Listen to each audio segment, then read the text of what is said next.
Saludos mi gente y bienvenido a otro Facebook Live de Me Gusta los Deportes. Este es su amigo de siempre, Arnold Palillito Santiago, alias el bostoniano, y conmigo mi partner de estudio, José Mayito Jr., alias el yanquista. Saludos, Mayito.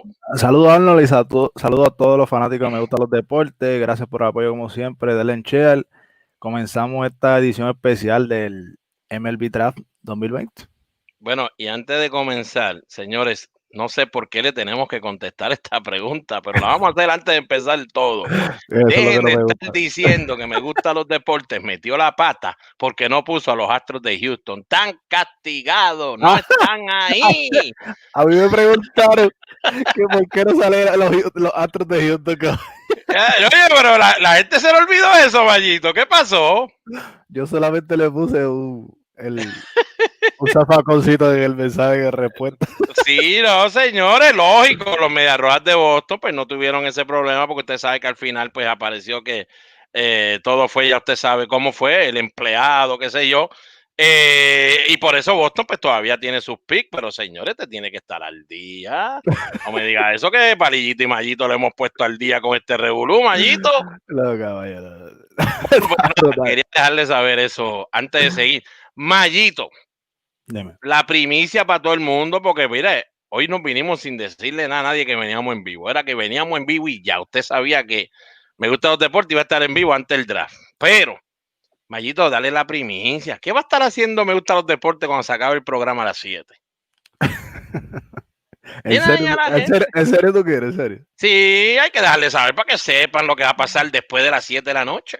Bueno, cuando de las 7 nos vamos aquí, seguimos aquí, en vivo. Mírenlo ahí, señores. Va a estar en vivo el draft de Grandes Ligas del 2020 por aquí, por Me Gusta los Deportes, para que usted lo disfrute.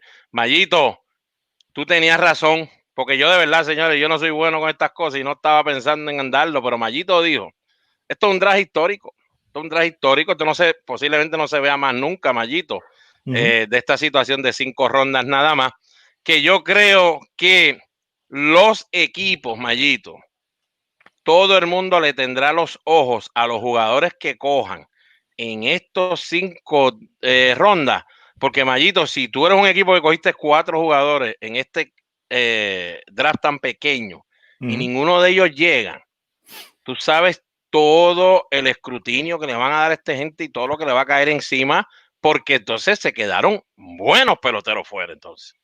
Bueno, en el draft, sí, pero acuérdate que estos son los mismos equipos que no vayan a coger muchos peloteros, como son los Astros de Houston, que creo que cogen 3, ¿verdad? No han suspendido los primeros 2. Exacto, creo que son 3, sí, creo que ellos cogen 3. Cogen 3 nada más, tercera, cuarta y quinta ronda, pero no tienen límite de escoger pelotero en agente libre. No, agente libre. Pero no Mayito, ¿tú te imaginas los Yankees? No, papi, nosotros estamos ya los cheques de 5,000 a cada uno. Está ready. ¿Tú te imaginas los Yankees que vengan y cojan, qué sé yo, mal tasado, 7 jugadores agente libre? Entre 15,000, 7,000, 8,000, qué sé yo, cogen 10. Vamos a que cogen 10. Cogen 10, porque hay gente que, ¿verdad? Por firmar con, vamos a hablar claro, por firmar con Boston, con firmar con los Yankees, firmar con los Dodgers. Hay equipos que... Eso es algo que tú y yo lo hablamos y es lo que yo he estado hablando toda la semana con varias personas. Cuando tú eres agente libre, tú creo que vas a coger tu equipo favorito. O sea, tú no vas a pensar que, porque todos los equipos te están ofreciendo prácticamente lo mismo. Eso es así. Y yo creo que aquí quien se más beneficia son los mejores equipos. O sea, los equipos malitos, pues no, no tienen mucho break en la agencia libre. Eso.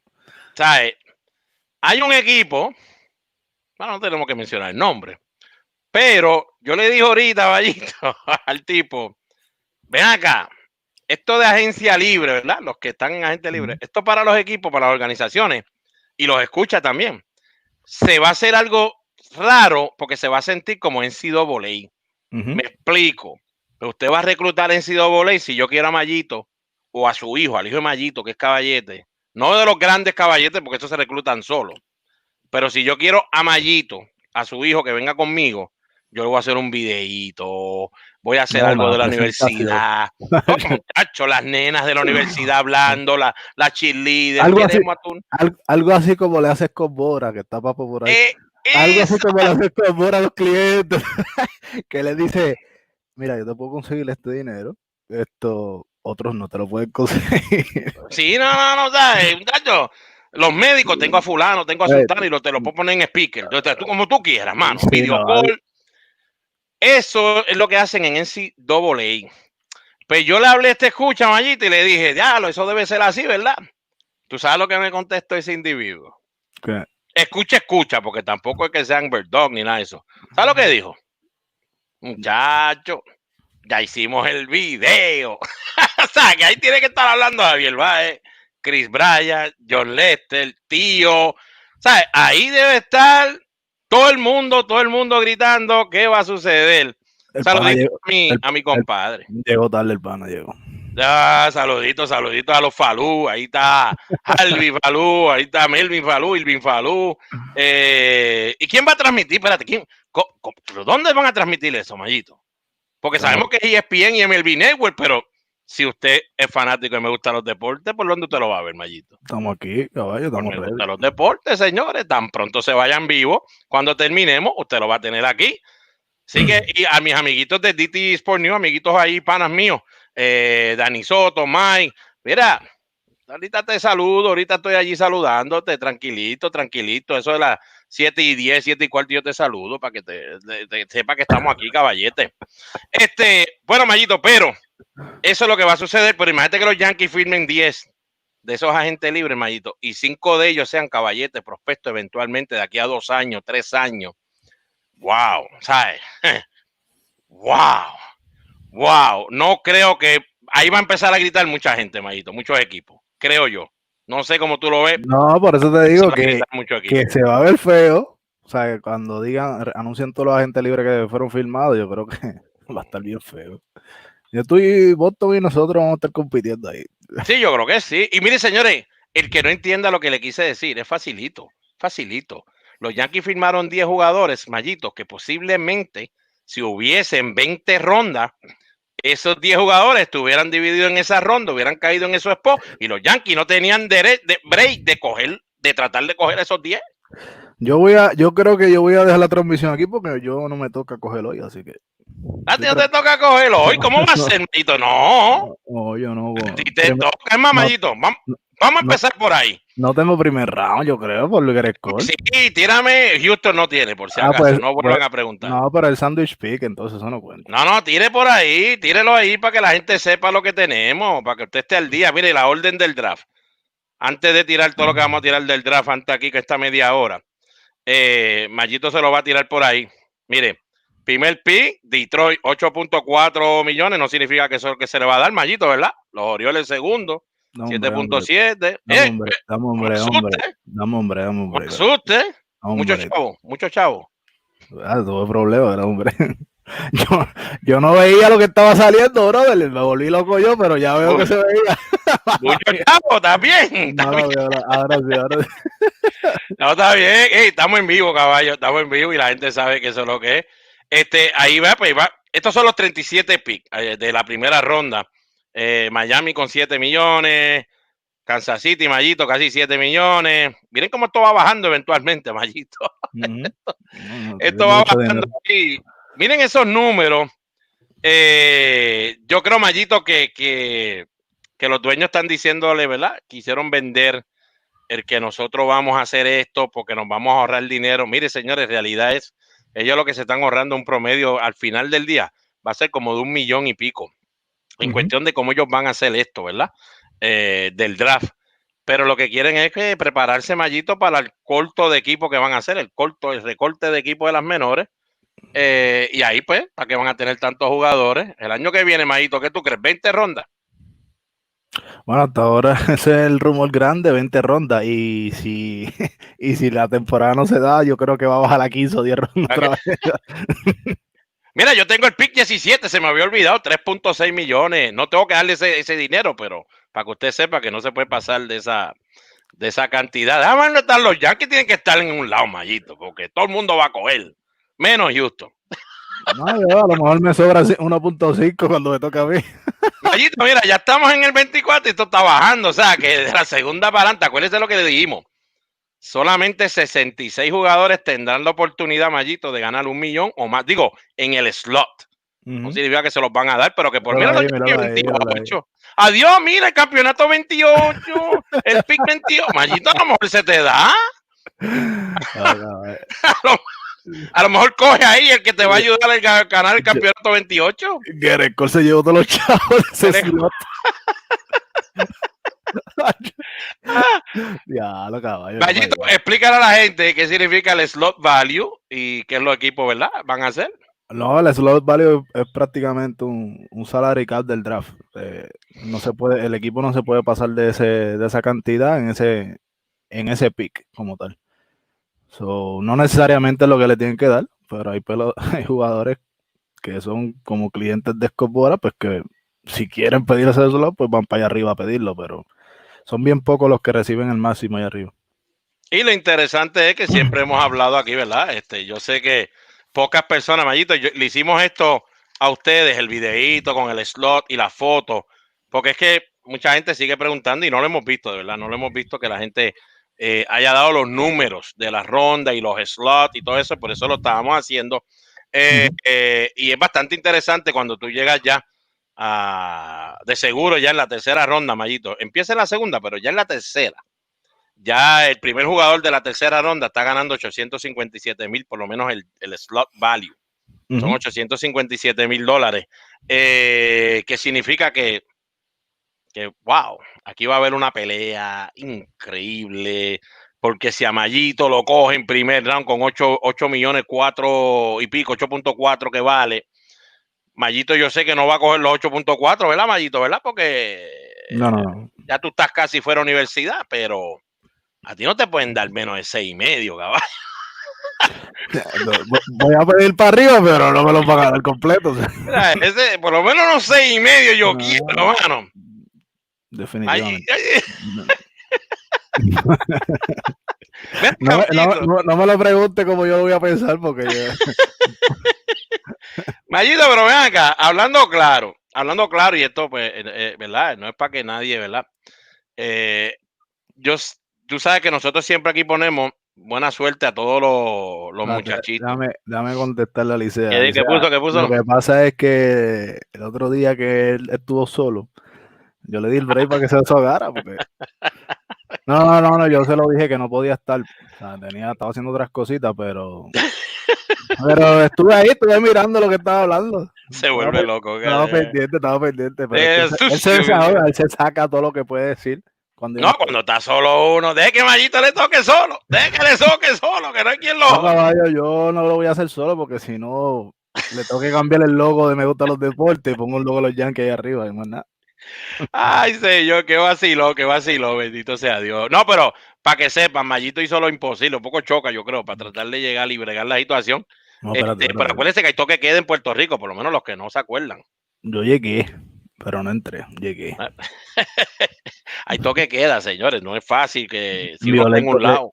Violé el toque queda, lo violé, pero lo violaste, pero no te vieron. No, valió la pena, caballo, hay que violarlo. Oye, pero Mayito, serio, si a ti te cogen en las primeras 5 rondas, ponle la quinta ronda, vamos a hablar claro, que te cojan en la quinta ronda, yo creo que tú te debes sentir como pelotero. Tremendo, porque yo siempre le pongo aquí a todo el mundo, siempre tú y yo le ponemos buena suerte el día del draft, los sueños se hacen realidad hoy. Entonces esa cuestión, hoy yo no me sentía ponerle eso a ustedes, señores, porque con 5 rondas los sueños no se van a hacer realidad hoy, más que para un poquito de individuo, y la mayoría van a ser americanos de acá de Estados Unidos, no van a haber puertorriqueños así para todo el mundo. Acuérdate de mantener las manos limpias. Las manos limpias, espérate. Pero sigue. Y beber también, un poquito. Se me acabó lo que tenía. Okay. Eso llegó. Pero de verdad, no es un día bonito y precioso, Mayito, para Puerto Rico, sí, pero Puerto Rico no sé, no. Me duele este día, de verdad, porque sé que es un día. Por lo menos hoy va a estar fuerte. Sí, hoy es un día. No me gusta. Recuerden que hoy solamente el primer round. Mañana sigue desde la segunda hasta la última ronda. hasta la última ronda y todo lógico, pues por si acaso. Si usted no lo quiere ver como Me Gustan los Deportes en vivo, no se preocupe, usted se puede ir a chequearlo por allá en MLB Network, en ESPN, pero para que sepa, nosotros aquí... Hoy un día, fíjate, hoy un día que Quique Ramos de estar llorando porque no puede estar ¿Tú en una crees? barra, no digo que no hay barritas abiertas después de así. Ah, verdad, verdad, Oye, verdad, hoy estamos de luto hoy. Ya, ante 10, wow.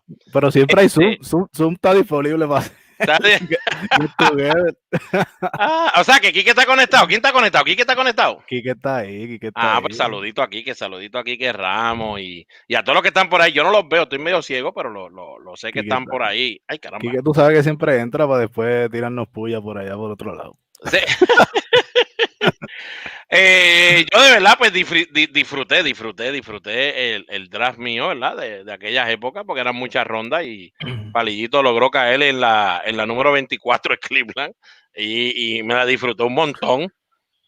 Por si acaso, Mayito, $15,000, pero después los taxis y toda esa mierda, manito, tú sabes, yo No, tenía no. como 11,000 para disfrutar y no tenía carro, había que comprar carro. Sí, sí.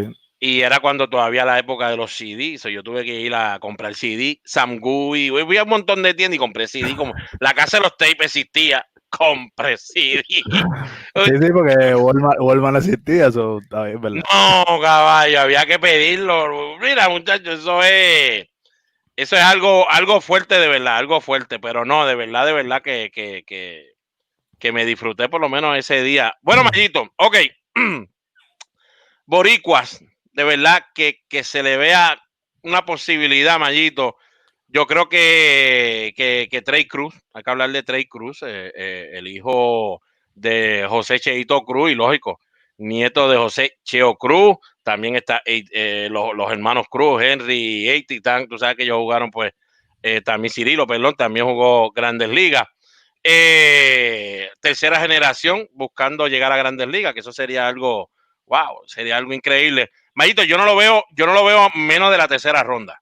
O sea, yo lo veo a No, él yo en la tampoco. tercera ronda. Salió un mensaje hoy o algo por ahí que también el mismo Chocru lo ve por allá en su tercera ronda. Él jugó en la Universidad de Rice. Tiene buen brazo, Mayito. Él tiene buen brazo.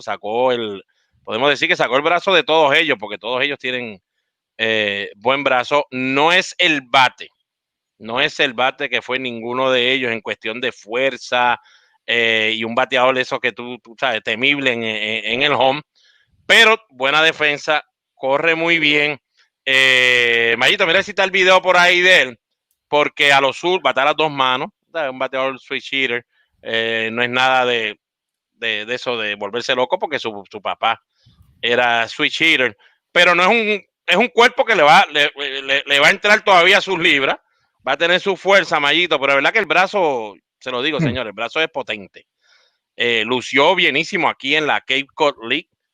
Mucha gente a veces me dice Cape Cod League, palillito, no, la Cape Cod League, Mayito, es la liga donde todos los prospectos del colegio terminan jugándola ahí a ver lo que pueden demostrar y muchos caballetes que lucen bien ahí son los que después se convierten en estrellas en las grandes ligas y él lució bastante bien. No, yo lo vi aquí, esto está como a 15 minutos aquí de mi casa, están los parques más o menos y lo vi dos veces jugar y le vi que el muchacho tiene de verdad para estar en esas primera ronda, pero yo no lo veo menos de la tercera, posiblemente cuarta ronda, que no es malo, Mayito, o sea, está buen pelotero.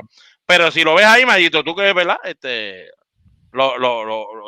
sabe de pelota también como nosotros, coño, ¿qué pasa? ¿Qué tú le ves ahí?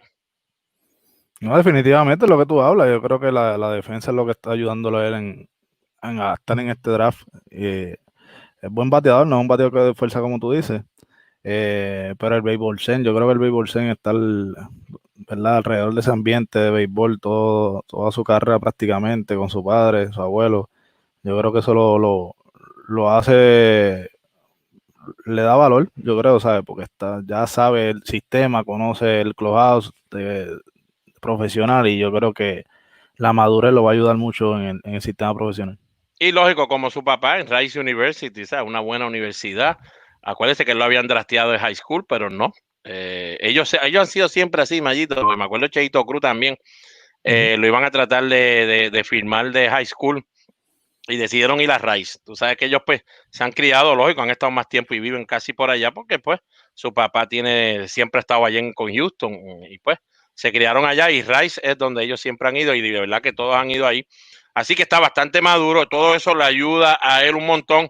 Así que si usted va a preguntarle a Palillito, que yo sé que eventualmente alguien me va a preguntar, y si yo digo que va para la tercera ronda, Mayito, yo lo marqué aquí para estar seguro. Filadelfia, Mayito.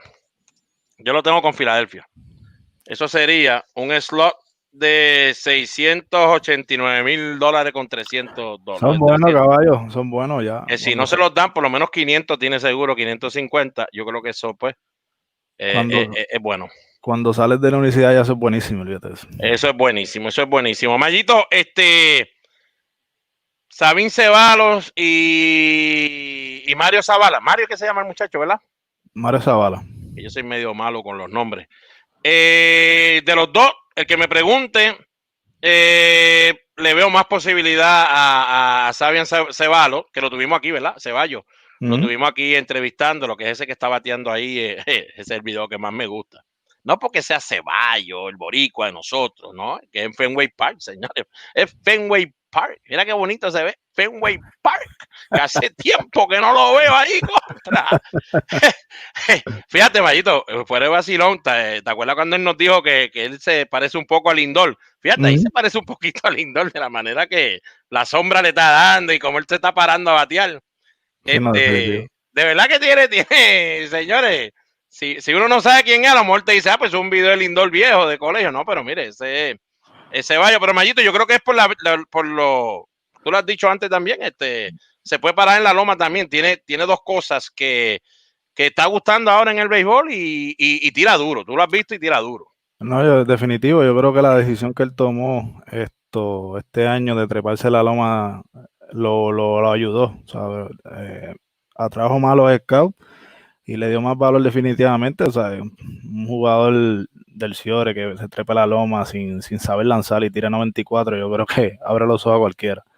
Y yo creo que eso es lo que lo está ayudando ahora mismo en el draft y creo que puede estar ahí. Bueno, pues si me pregunta a mí, yo lo veo en la quinta ronda, creo que podemos coger a Ceballos. Si se va en la cuarta, eso sería brutal, hermano. Eso sería, bueno, en la tercera, bueno, pero de verdad, lo veo ahí, o sea, que le estoy viendo, Mayito, dos boricuas en esas primeras 5 rondas, porque, señores, vamos a hablar claro, pues Trey Cruz con todo y que está viviendo por allá y, pues, y casi se ha criado por allá en el tiempo de universidad. Créanmelo, en todas las navidades estaba en Arroyo, todo eso. Mayito, tírale a la gente del draft porque empiezan a decirme. Estamos ahí, caballo, estamos ahí. Sí, no lo van a oír porque nos van a oír a nosotros, señores, pero ahí está el draft. No, pero lo podemos poner para que lo escuchen y nos vamos. No, ya mismo nos vamos, espérate, ya mismo nos vamos. Ya mismo nos vamos. Pero yo veo, Mayito, a Ceballos con oportunidad. Mira eso. En esas primeras 5. Eso está brutal. Está, ¿viste? Igualito que nosotros, igualito. Todo el mundo en sus casas, en la oficina. Igualito que nosotros, Mayito. Adiós, mira, Eduardo. Te iba a decir eso, saludito a Eduardo, que está con la chaqueta puesta y el traje de baño. El Galperi y toda esa gente que está por ahí. Pero nada, Mayito, en lo que esto va a empezar, porque usted sabe que ahora ellos van a hablar un poquito, ¿verdad? De la situación. Pero esos son los dos boricuas. Si Cheito Cruz se lo considera boricua también, que siempre estuvo en Arroyo también. Vamos a decirlo, Mayito, yo, de mi parte, yo veo dos boricuas, Trey Cruz y la oportunidad de Ceballos de estar ahí también. No, definitivo. Yo creo que tiene break. Digo, todo depende, acuérdate que no sabemos lo que te va a pedir en el draft, ni la cantidad que pidió, pero y todo eso. Puede estar ahí. Porque los equipos tienen que haberse comunicado, señores, eso lo hemos hablado mucho. Ya escogieron los Tigres, ¿cómo va a ser? Mayito, ¿cómo va a ser? Yo me perdí eso. No, tiene empezado, caballo. No, espérate, no me asusten, que me están escribiendo por ahí en texto. Es que me preguntaron si ya Detroit cogió. Creo que me están preguntando eso, que si ya Detroit cogió. Empezado, caballo. Ahí va, mira los primeros picks, ahí están. Los primeros picks son esos que están ahí. Ah, ok. Bueno, pues Mayito, nada. ¿Cuánto tú ves en la primera ronda, Mayito? ¿Cuánto qué? ¿Cuántos jugadores de nosotros ves en las primeras 5 rondas? De Puerto Rico, de Puerto Rico. Yo veo 3. Tú ves a 3, ok. Yo de verdad, señores, si hubieran un poquito más de ronda, te digo que me siento bien que Zavala estuviera ahí, tú sabes, Ondina estuviera cerca ahí, pero como no hay una sexta ronda en adelante, pues los veo un poquito como que contra la pared, lamentablemente, pero nada, si lo firman, mano, yo me vuelvo loco si los escogen ahí. No, creo que aunque escojan a uno de aquí de Puerto Rico que haya estudiado aquí, yo creo que hay que celebrarlo, como quiera. Exacto, exacto. Y no importa cómo sea, Mayito. Esto no está difícil, no está fácil, señores. Estoy aquí escribiendo porque me están preguntando si ya había empezado. Mayito, antes de que salga todo eso por ahí, hay un videito ahí, bueno, hay 2, porque no puedo ponerlo completo. Para que la gente vea a quién Palillito cogió. Los primeros 10 nada más que yo escogí. Los primeros ¿Ok? 10. Sí, hay 2 videitos. Yo creo que el primero sale del 1 al 5 y del otro sale el 6. Bueno, aquí están los primeros 10 picks de Palillito Santiago en la primera ronda del draft de las Grandes Ligas que comienza ya mismito. El primer pick que le toca al equipo de Detroit lo es el primera base de la Universidad de Arizona, Spencer Torkelson. Sabemos que un primera base casi nunca se ve que sea un pick bien alto, especialmente que sea el primero escogido del draft, pero este tiene 3 cosas que le encanta a los escuchas del nuevo béisbol. El exit velo es por las nubes, un tremendo launch angle y es bien, pero que bien disciplinado en la caja de bateo. Así que su OBP está bien alto, tiene fuerza, batea para promedio. El equipo de Detroit no puede dejar pasar a Spencer. El segundo pick que le toca al equipo de los Orioles de Baltimore en la primera ronda lo es el infielder, outfielder Austin Martin. Talento por las nubes, un potencial de película, bien atlético, que este muchacho es lo que llaman los americanos un pure hitter. Esto no se puede dejar pasar con todo y eso, que esta organización de los Orioles de Baltimore ha estado buscando jugadores más baratos que este, pero este, señores, si usted lo deja pasar, se va a arrepentir, especialmente la organización de los Orioles de Baltimore. Para mí va a ser un outfield en las Grandes Ligas, pero mire, va a ser un All-Star. El tercer pick que le toca al equipo de los Miami Marlins en la primera ronda lo es el lanzador Asa Lacy, el zurdo que los Marlins llevan un tiempo ya detrás de él, es el que ellos quieren. Creo que va a estar, ¿verdad?, disponible ahí en ese tercer pick. 224 ponches en solo 152 entradas que lanzó en 3 años en la Universidad de Texas A&M. Espérate, caballo, te voy a cortar. ¿Qué pasó? Te voy a Dímelo. cortar. Porque viene ahora esto. Tíralo. Estamos en vivo, Jessica, estamos en vivo. Esa es mi esposa, no se asuste. We will be honoring some of the frontline heroes who are lifting up their fellow citizens during the pandemic. To all those who are finding ways to help in this time of need, you're an inspiration, and we thank you.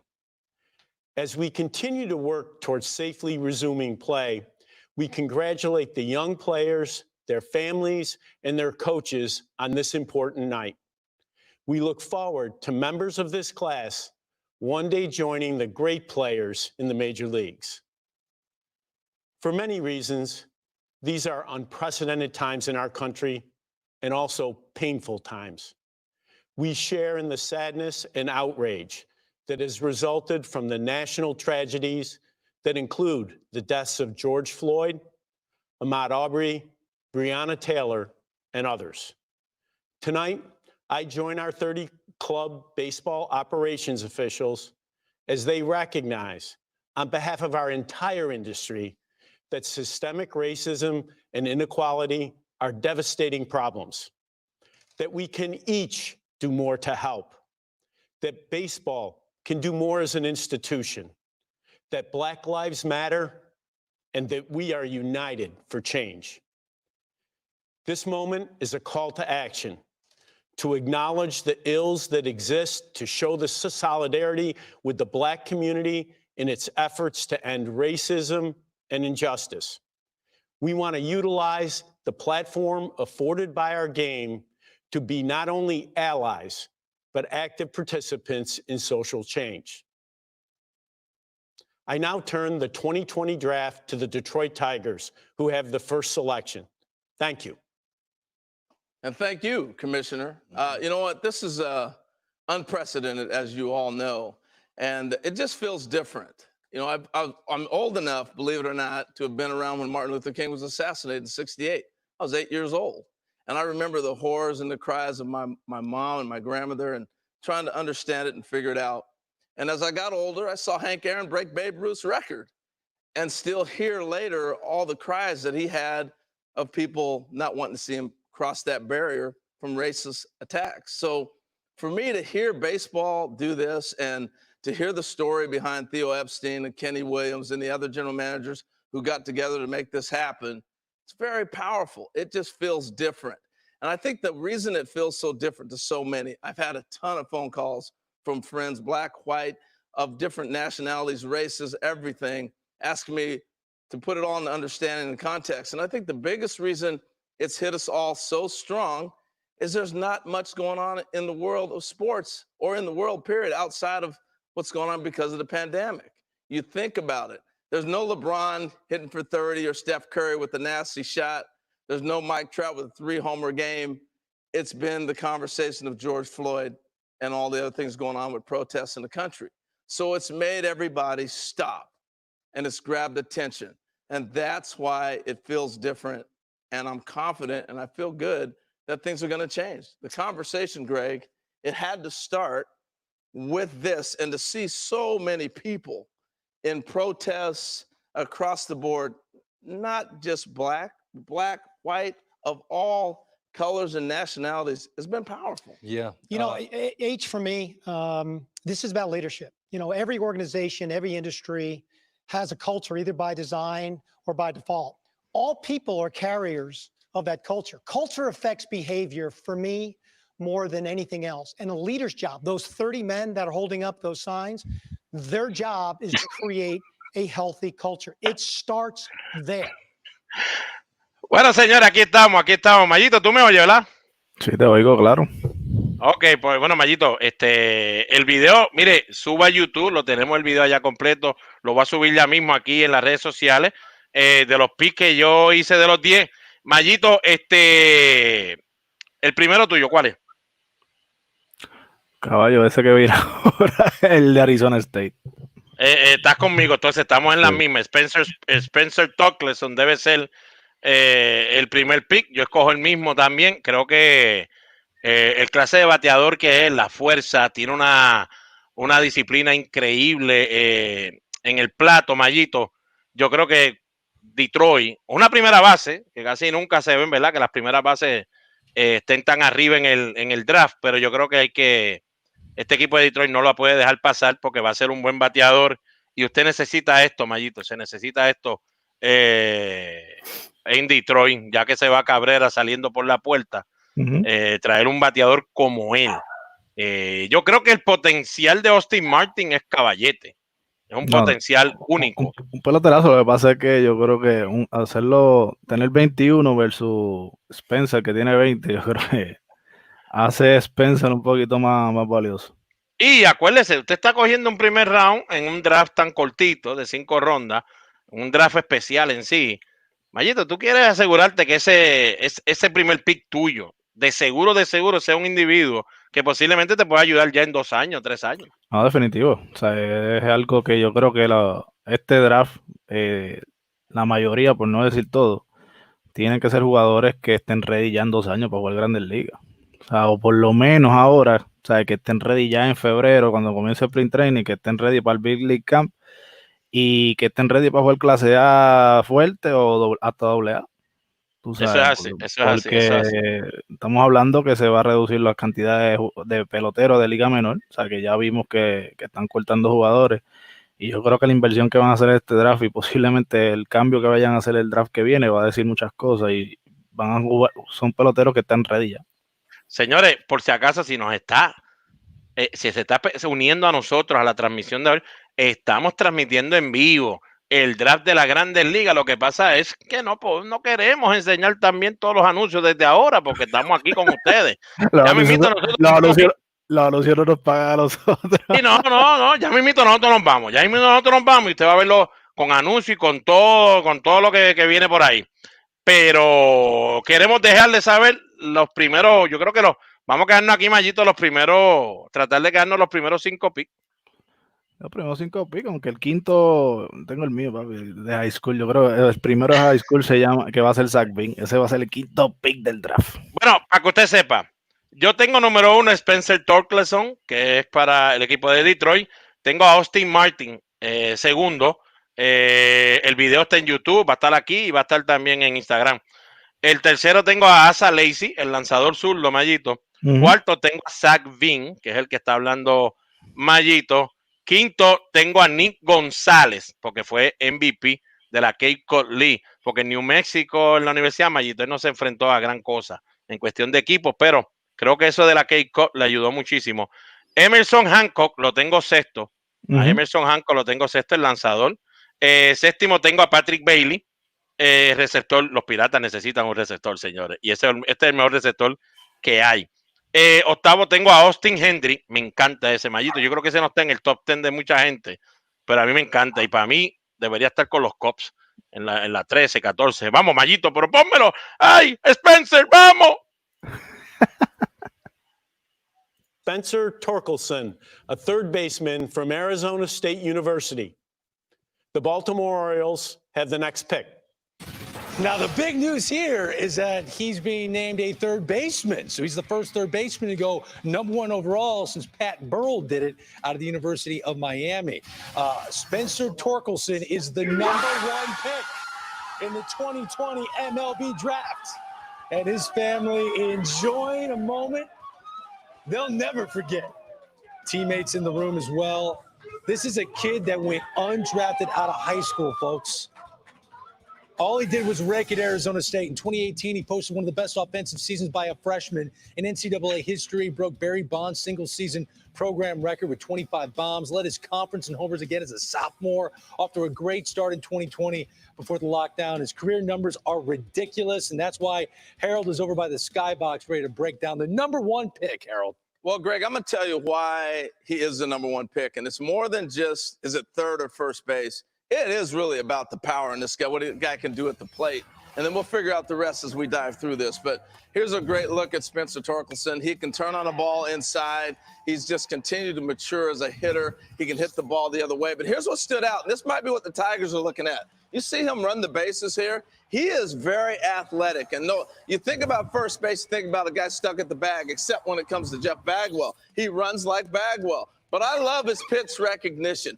Watch how soon he picks up this ball. Freeze it right there. Look at this foot right here. Look at where the ball's at. He's already recognized that's a ball. He puts his foot down. He's already gave up on the pitch. I mean, sits here, reads it, and just says, I don't want that pitch. Spits on it immediately. That is great recognition. He's got tremendous eyes. I didn't check them, but I guarantee you the Tigers did. Now he can take the ball and shoot it the other way as well.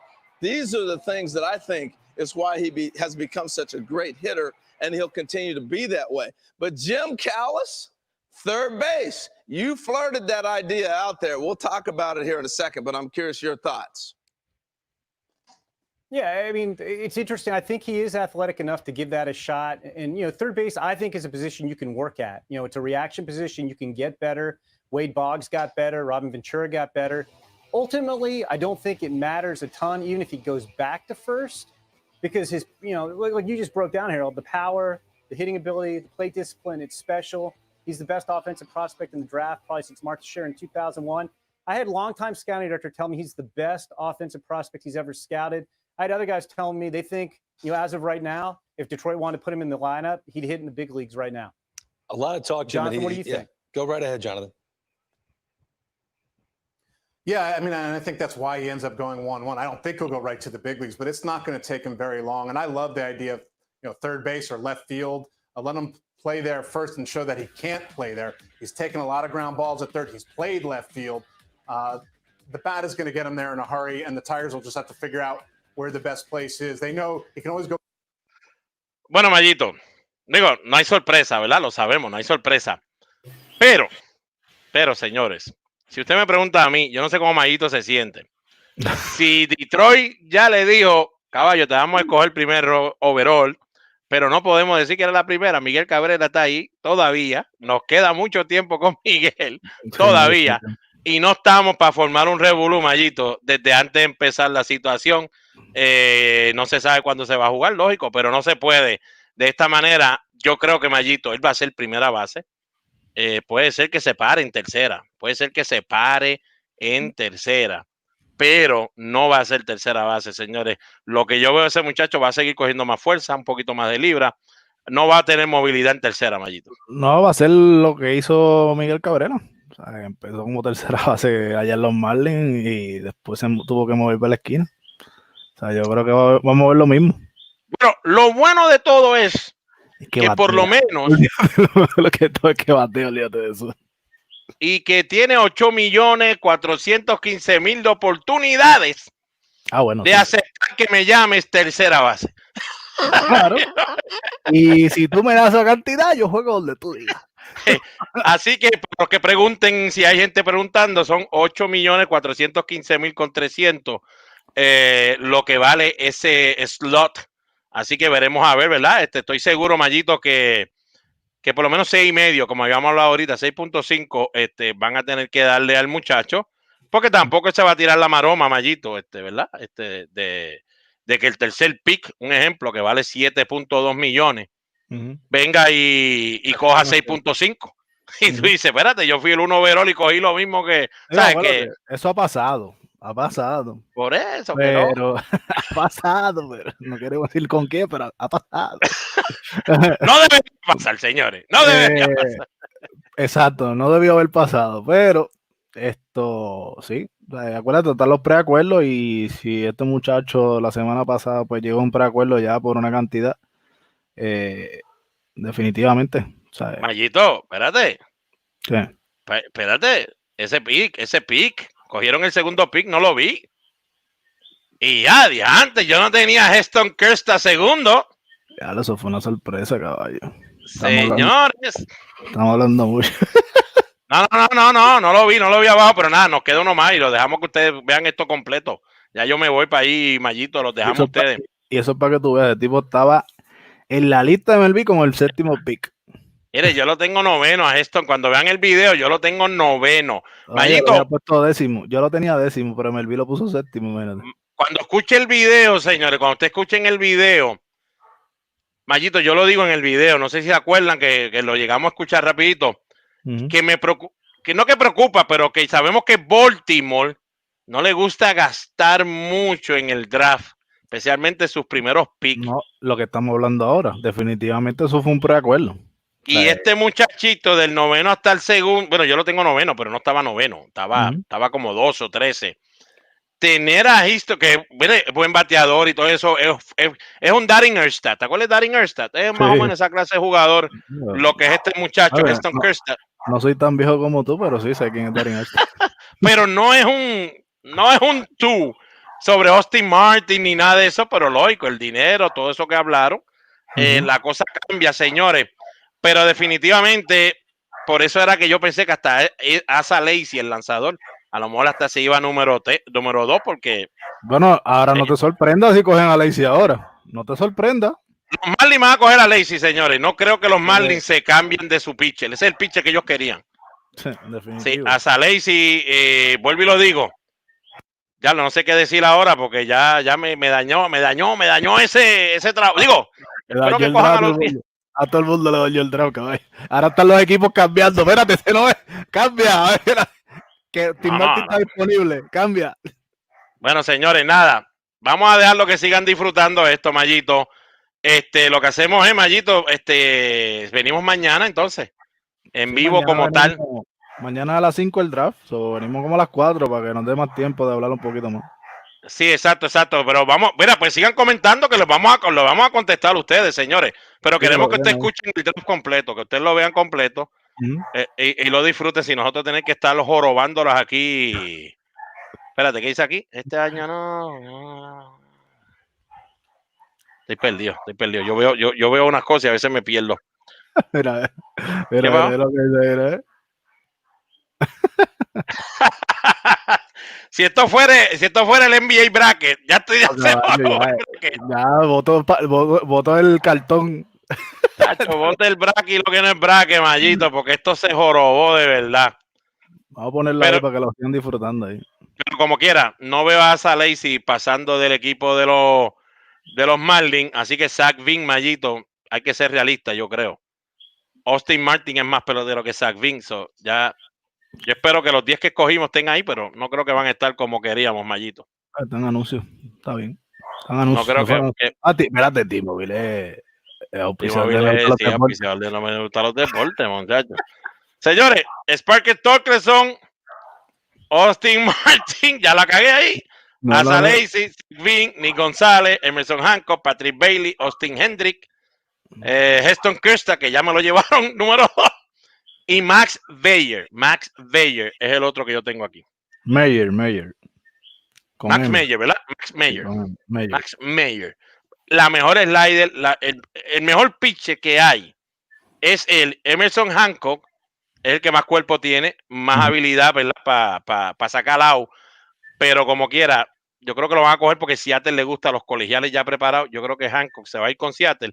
Pero Mayer, California necesita pitcher, Majito. Tú no puedes dejar pasarle un pitcher así como Mayer. Digo, ahora no sabemos. No, caballo, esto está al garete. Si Herstein brincó para número 2. Tim Martin tiene que haber pedido como 7 millones, el slot value completo, para que lo brinquen. Lo brincaron bien feo. Y Martin, si no me equivoco, Steve Martin es... El papá es las Virgen, la mamá es de Vega Baja, algo así es, una mezcla que ellos tienen. Él tiene, muchachito. La madre es de aquí, de Puerto Rico. Exacto. Eso nada, Mallito, no podemos hacer más nada. Ya mismo los fanáticos, ¿no? Eso para el clásico también. Bueno, hay que ponerlo, sí. A reclutar en el draft también. Tiene que jugar. Mira, hermano, pero me dejó Kirsta. Wow, me dejó en shock, pero así es el béisbol, así es la vida, así que nada, Mallito, que todo el mundo siga disfrutando el draft. Vamos a darle ahí por los anuncios y todo, que olvídate que después nos paguen. Sí, disfruten el draft completo. Nosotros vamos a venir mañana, dele cheal y todo esto para que no está viendo el draft que lo pueda ver. Y nada, nos vemos mañana, Mañito, y hablamos antes del segundo día. Dale, se cuidan. Cuídense, mi gente.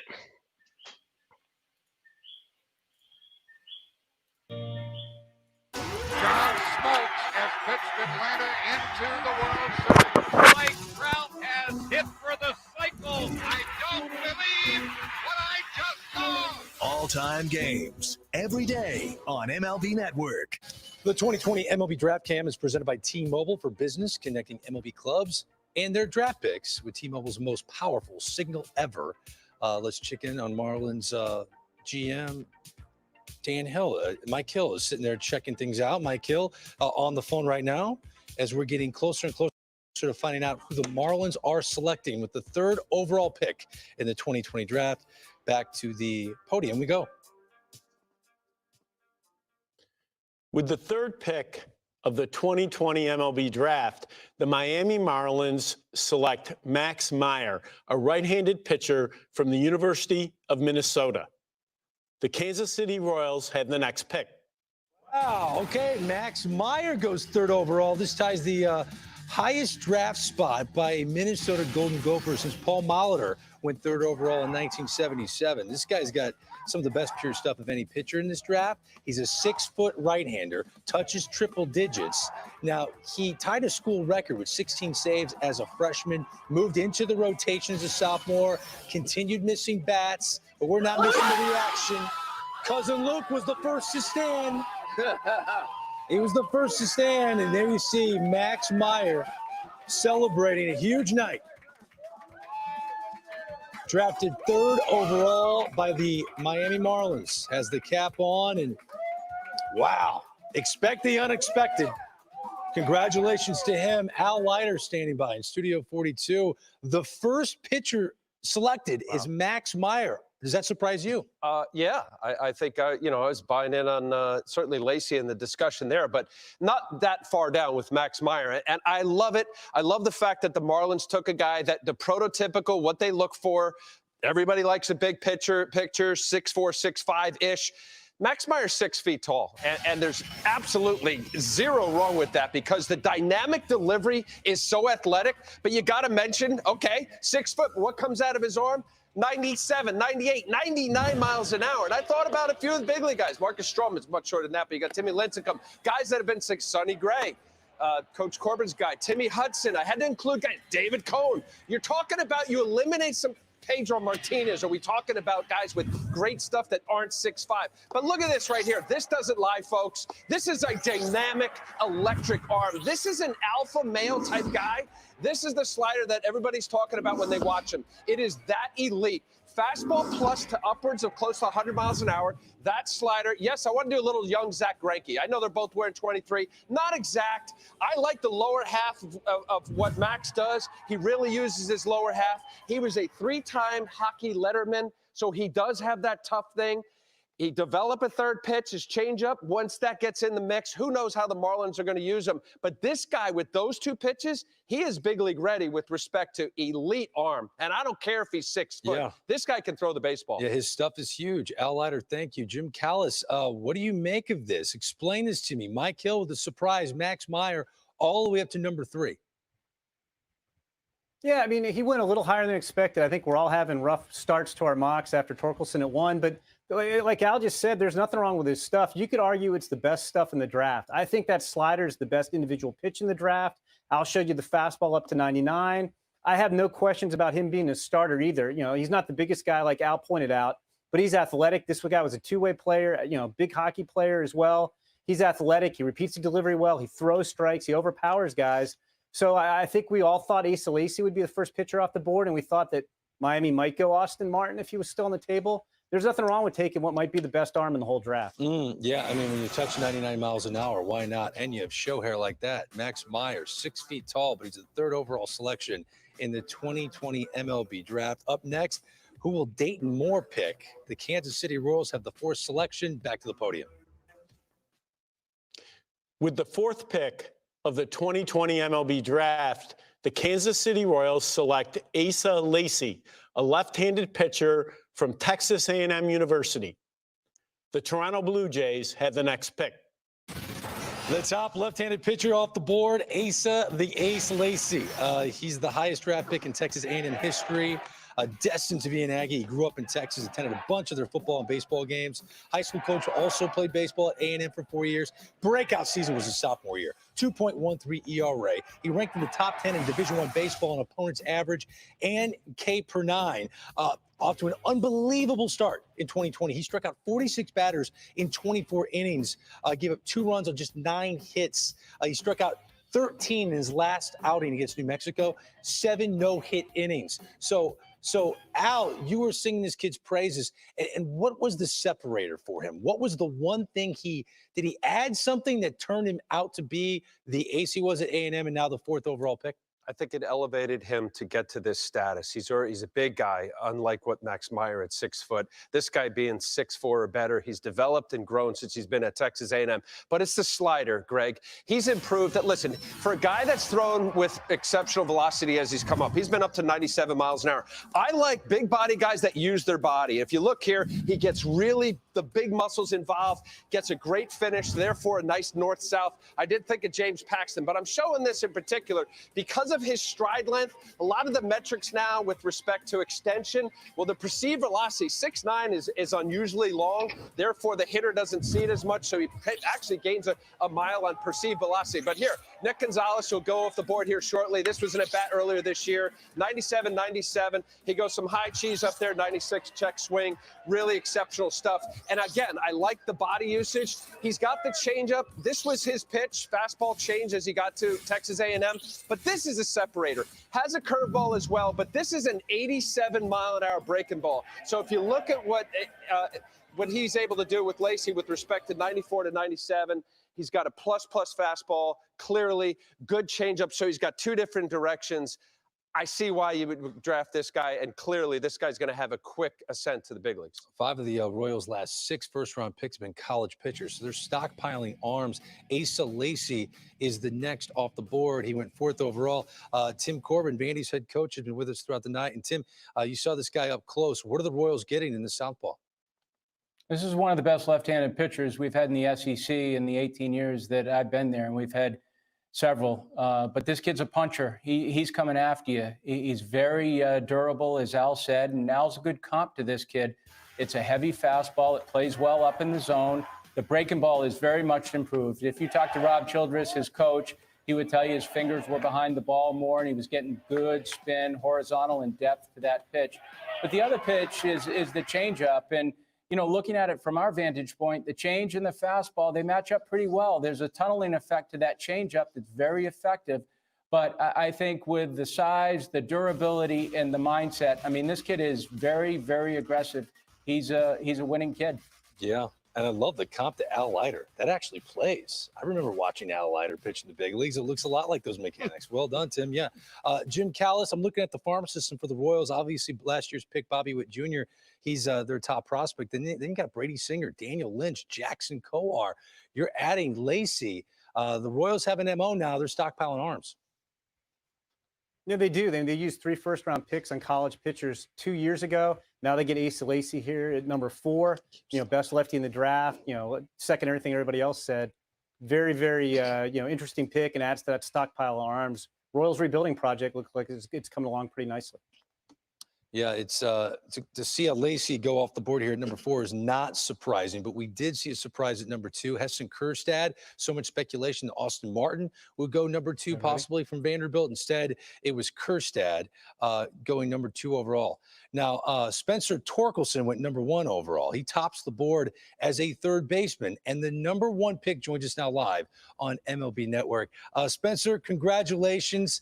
We all were expecting to hear your name, but to hear it as a third baseman, walk us through what that means to you. It means the world to me. To be the number 1 pick, it's such an accomplishment for not only me, but my family, all my coaches growing up, all my teammates, everyone contributed to this moment right here. And then to be as a third baseman, it shows the amount of, respect they have for me as an athlete. And I'll take it and run with it because, I like to live myself as a baseball player. And, you give me a bat, a ball, and a glove, and, I'm just going to want to win. So that's it. Hey, Spencer, it's Harold here. I was so impressed watching, when you're talking about athleticism, watching you run. And I'd heard about you when you first got to Arizona State. Actually, we're playing second and third, and because of the stockpile, you moved to first base. So give us a little background on how much you've actually played other positions in the infield. I mean, you saw the video earlier. You saw me locking down short, as a 12-year-old. And that lasted until about 14, 15. I'll bring it back for you right here. A little bit second. Oh, God. But, so I've always felt comfortable anywhere on the field. I just want to win. So whatever it takes to do that and help the team, I'm all about it. Detroit Tiger fans are so excited about you. They're watching this right now. What would you like to say to that fan base? Go Tigers, baby. You can't go wrong by saying that. The number 1 pick in the 2020 draft, Spencer Torkelson. Congratulations on a great college career and all of your success tonight. Well done. Thank you guys so much. All right, there you have him, Spencer Torkelson. And I liked hearing I love his reaction. It means the world to me. They believe in my athleticism. Well, the biggest thing was when he went to Arizona State, I wanted to hear him talk a little bit more. But when he went there, they were stockpiled at the other positions, so they moved him to first base. So anytime, everybody takes pride in not having to be that first baseman. Yeah. You can play other places. I just think with the power, he's going to give you 40 home runs. It doesn't really matter where I love how he's going to give you 40 home runs. I mean, that's what he's projecting to do. Yeah. That's how special of a bat Spencer Torkelson is. The next pick is in. Let's find out who the Jays are taking right now. Back to the podium. With the 5th pick of the 2020 MLB Draft, the Toronto Blue Jays select Austin Martin, a shortstop from Vanderbilt University. Hi, my name is Jeff Cortazzo, and I'm an emergency medicine physician with CHI Franciscan at St. Francis Hospital. My job is to make sure every emergency department patient gets the care they need safely and quickly. My team, the Seattle Mariners, are on the clock. Austin Martin, 5th overall to the Blue Jays. Best pure hitter in this 2020 draft class, according to MLB.com.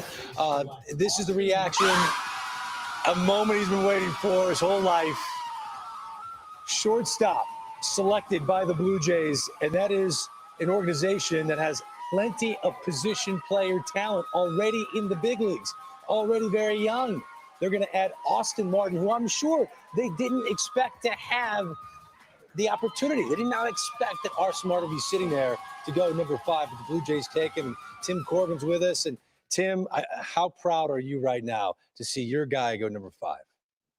I'm just happy for him, really happy for him, and being exposed to his growth in the time that he was here. There's so many people that are involved in his development here at Vanderbilt, and even before he got to Vanderbilt. But at the root of it, just happy for him and happy for his family, and glad he's getting the opportunity to move forward with another person from Vanderbilt that's in the Toronto Blue Jays system with Gil Kim. So I'm happy for all of those guys. You've talked about his defensive versatility, what he can bring to the team offensively, but you actually did a breakdown tape where he didn't take the bat off of his shoulder to show us another aspect of his skill level. Explain this for us. Yeah, well, I'm just showing his elite recognition and decision-making skills, and they're just 4 takes, but really this is the priority system to hitting more than anything else. And you can see a 2-0 take, you're going to see an 0-0 take, and followed by another 0-0 take and an 0-2 take. But really what you're looking at is the simplicity and his ability to control the adrenaline in his body so that he can keep his front side in and see the ball for a long period of time. And I think for young hitters, when you look at a guy like Austin, he tracks the ball all the way back to the back side of the plate. So there's a tracking mechanism to him. But his body language also shows you that he's on go every time, but yet he can stop himself because he's controlled. And if you comp him to another first-round hitter in Anthony Rendon out of Rice, they've got similar operating systems in the fact that they really get their belly button low. And you can see how Austin brings his eyes closer to the zone so he can see the ball. And that's so important. Good hitters have the ability to really impact the ball, but great hitters impact the ball and control the hitting zone, not the strike zone, but the hitting zone. And Austin's been so good at that. You know, guys, I can't add a whole lot. To me, the young man competes with his eyes and trusts his hands. His hands are absolutely lethal. He allows the ball to travel on him. Hey, I comped him to Mookie Betts. For me, the Blue Jays got the best player in the draft at 5. For me, he was the #1 player in the draft. I like him in center field. I have no doubt he can play the infield. I think his athleticism really will show in center field. I think there's more power in there than people think, but they just got themselves a guy that can beat you multi-dimensional ways. And that's shortstop caught my attention. Well, look, the Blue Jays clearly valued him as the best player. Mm-hmm. When he falls in your lap, you figure it out. Is it going to be Bichette at short? Is this guy going to play short? Mm-hmm. Can he play third, second? You get the versatility. You take the player. We all don't know what's going to happen tomorrow. And you just keep moving on. You figure it out. You got the best player, and you take it. In their eyes, they got the player. Look at their infielders for years to come. You got Guerrero, you got Bichette, you got Biggio, Austin Martin now in that mix for the Toronto Blue Jays. And I think he's happy about it. Yeah. His family and friends surrounding him with love on a night he went 5th overall to the Toronto Blue Jays. Congratulations to him. And on the left there is Max Meyer as a little hockey player. And on the right side, this is him as a little guy on the mound grabbing his teammate by the uni. There's a reason this guy went 3rd overall to the Marlins. Catch that ground. Oh, Max Meyer moments ago, and he found out he was #3 in the MLB Draft, which is back after this.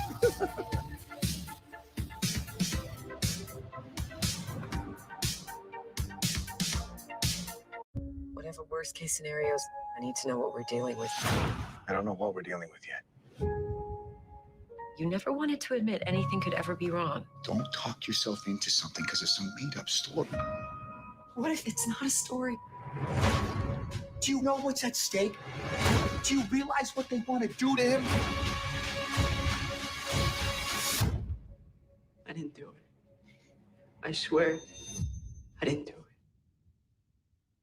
If what's coming between you and a new grill are the words, "some assembly required," come to Ace. Because Ace now offers free assembly and free delivery.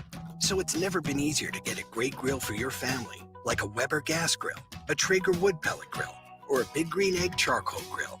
You won't find these premium brands or service at a warehouse store, only at your neighborhood Ace. Around the block, what you need in stock, with people who know their grills. Ace is the place with the helpful hardware, folks. Now in the Subway app, get a free footlong. Just buy one and get one free when you order in the app with contactless payment for quick and easy pickup. That's buy one, get one free for a limited time only. This beer looks just like beer. But what if we told you its recipe is over 100 years old? Created in Mexico by a German brewmaster. It's not just any beer now, is it? Dos Equis, the most interesting beer. And welcome to MLB Tonight. Matt Vasgersian with you. We're going to hear from Ryan Dempster. Catch MLB Central on your favorite device. D-Row, Lauren, and RoFlo talk baseball with guests and insiders from around the league. MLB Central. Find it on MLB Network's social platforms. Mondays, Wednesdays, and Fridays on your favorite device.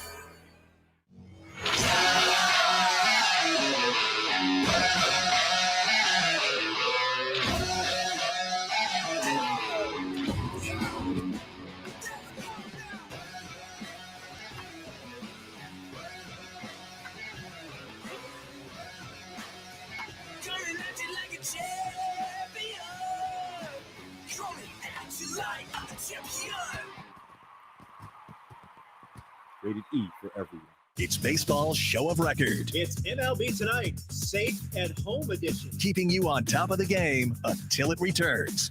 What's up, big fella? What's going on? MLB Tonight, Mondays, Wednesdays, and Fridays on MLB Network. Welcome back to the MLB Draft, presented by T-Mobile, right here on MLB Network. A look at the first 5 picks. Spencer Torkelson as a third baseman to the Tigers. The Orioles take outfielder Heston Kjerstad, best left-handed power in the draft. Max Meyer touches 100 miles an hour despite being just 6 feet tall. The Marlins have their future ace. Asa Lacy, nicknamed Ace, to the Royals. Big left-hander. And Austin Martin, who Dan O'Dowd says is the best player in the draft, going to the Toronto Blue Jays. So Jerry DiPoto's up next. The Seattle Mariners looking to hit a home run here with a top prospect. Who will they add to their farm system? The pick is officially in, and Commissioner Rob Manfred's about to tell us right now as we go to the podium on MLB Network. With the 6th pick of the 2020 MLB Draft, the Seattle Mariners select Emerson Hancock, a right-handed pitcher from the University of Georgia. The Pittsburgh Pirates have the next pick. Well, there are a lot of reasons why everyone has Emerson Hancock ranked as the top right-handed pitcher in this draft class. After struggling as a freshman, the 6'4" Hancock had a dominant sophomore season. He went 8-3, 199 earning, 97 punch-outs, and a team-high 90 in the third innings. He dealt with a lat injury that slowed him down towards the end of the season, but he returned fully healthy in 2020. 24 innings this spring. He struck out 34, walked only 3. Fastball sits mid-90s. He's reached 99 miles an hour. I don't need to tell you that. Al Leiter can tell you that. He's probably got a breakdown tape of him. You were talking about him in the pre-draft show. You love this kid. Why? I do. He's a 4-pitch mix. You just mentioned he's been up to 99. He's really 94, 97. I think Jerry DiPoto, he's been historically picking college guys, along with Scott Hunter. Nice pick. Let's go to the breakdown. Listen, I mean, the very reason what you look for, SEC, big guy, right-hander. I thought about back in the day, Chris Benson with Clemson. He was number 1 overall in 1996 with Pittsburgh. The body just resembled it. But just take a look here. This is what he is. And what I like about it is the unpredictability. It's smooth. It's easy. It's electric. It comes out of his head. And you see the 96s, 97s. So why wouldn't you like that? But check this out. 1-0 changeups. It's common. He likes it and he throws it. You see good tilt, 85, 86 miles an hour. This slider is really, really good. The fastball slider changeup combo. But if you just follow the glove, this is what you look for. Are there things you could work out with delivery? Perhaps. Maybe get a little tilt, maybe get a little high-low on it. But I love the fact that you have a college guy that's been successful in a tough conference like the SEC, a 4-pitch mix. He uses all 4. His curveball's probably maybe just a slower slider. But the complete package, this is what it looks like. And the Mariners, you talk about a system, he could rush through the system quickly and be in the big leagues not too soon. Yeah, I heard comps to Casey Mize, but Benson, that's a throwback comp. I thought really his body, good. Greg. Yeah, I love it. No, it's really good. When you look at all the mock drafts, things have been surprising. Our draft gurus love their mocks, and Carlos Collazo actually nailed this one. You saw him going 6th overall to the Mariners. Did Hancock and the Mariners why was it such a good fit? Yeah, we're just crushing the mock today. No, this is only the second one we've got, but we did hear a lot of ties to college pitching with the Mariners, and I do think Emerson Hancock fits on talent in this range. We had him as the top-ranked right-handed pitcher in the class, and I think, like you guys have already talked about, he just has a lot of traits that you like with the starting pitcher. He's got 4-pitch mix. He's got really good fastball command. I think his fastball command specifically is some of the best in this class. There are a few questions about kind of the slot. Does he get a little bit too low at times? Does that change how the slider or the changeup plays? But I do think all those pitches are plus potential pitches, and the track record speaks for itself. All right, so the Mariners got a good one in Emerson Hancock, the college arm. We're big fans of him. We're moments away from the Pirates making the pick at number 7 overall, and this is Ben Cherington's first-round pick with his new squad. That's probably a little extra exciting, right? Oh, yeah, no doubt. Again, it's going to be his pick, and it's his group, and I'm sure he's very excited. We just broke a record, though, for the number of college players taken at the top of the first round in a row, start a draft. Wow. There's a trend here. I like that you pick up on it. He's got his finger on the pulse. So once again, the Pirates are up next. Let's go to the podium to find out who they're taking here in the first round. With the 7th pick of the 2020 MLB Draft, the Pittsburgh Pirates select Nick Gonzalez, a shortstop from New Mexico State University. The San Diego Padres have the next pick. Well, if you like video game numbers, you're going to love this guy. Nick Gonzalez, despite hitting over 600, a high school senior in Arizona, he was not heavily recruited. He landed at New Mexico State, where he hit 347 as a freshman, 432 as a sophomore, 448 as a junior. Career average just under 400, OPS over 1,200 in his 3 college seasons. Gonzalez led all Division I with 12 home runs in 16 games this spring, and it led to this moment with his family and friends, where he was drafted as a shortstop by the Pittsburgh Pirates. This is a team whose top prospect is a right-hander, Mitch Keller. Might not be the case much longer. Nick Gonzalez to the Pirates. Harold, you've been a big fan of him. You've been talking about him leading up to the draft. I love this kid. I think he was the best player in college baseball. The numbers spoke for themselves, but very impressive. Let's go to the board and check him out. The thing I like about him, I think he's got a swing that's ready to go and continue to advance and not have problems. But how about this weekend? 5 home runs in 2 games in a doubleheader. Now, I know he played in New Mexico, and they put so much weight on 27 at-bats in Cape Cod, 27 games up there. He played great in the Cape, and everybody looked at it. But look at the socks. He's got the Aaron Judge socks on. Aaron even called him after the game and said, hey, you got it going on. But he's got the Superman curl, Greg, which you like. But I want to show you from a baseball standpoint why I think this guy's going to hit and hit early.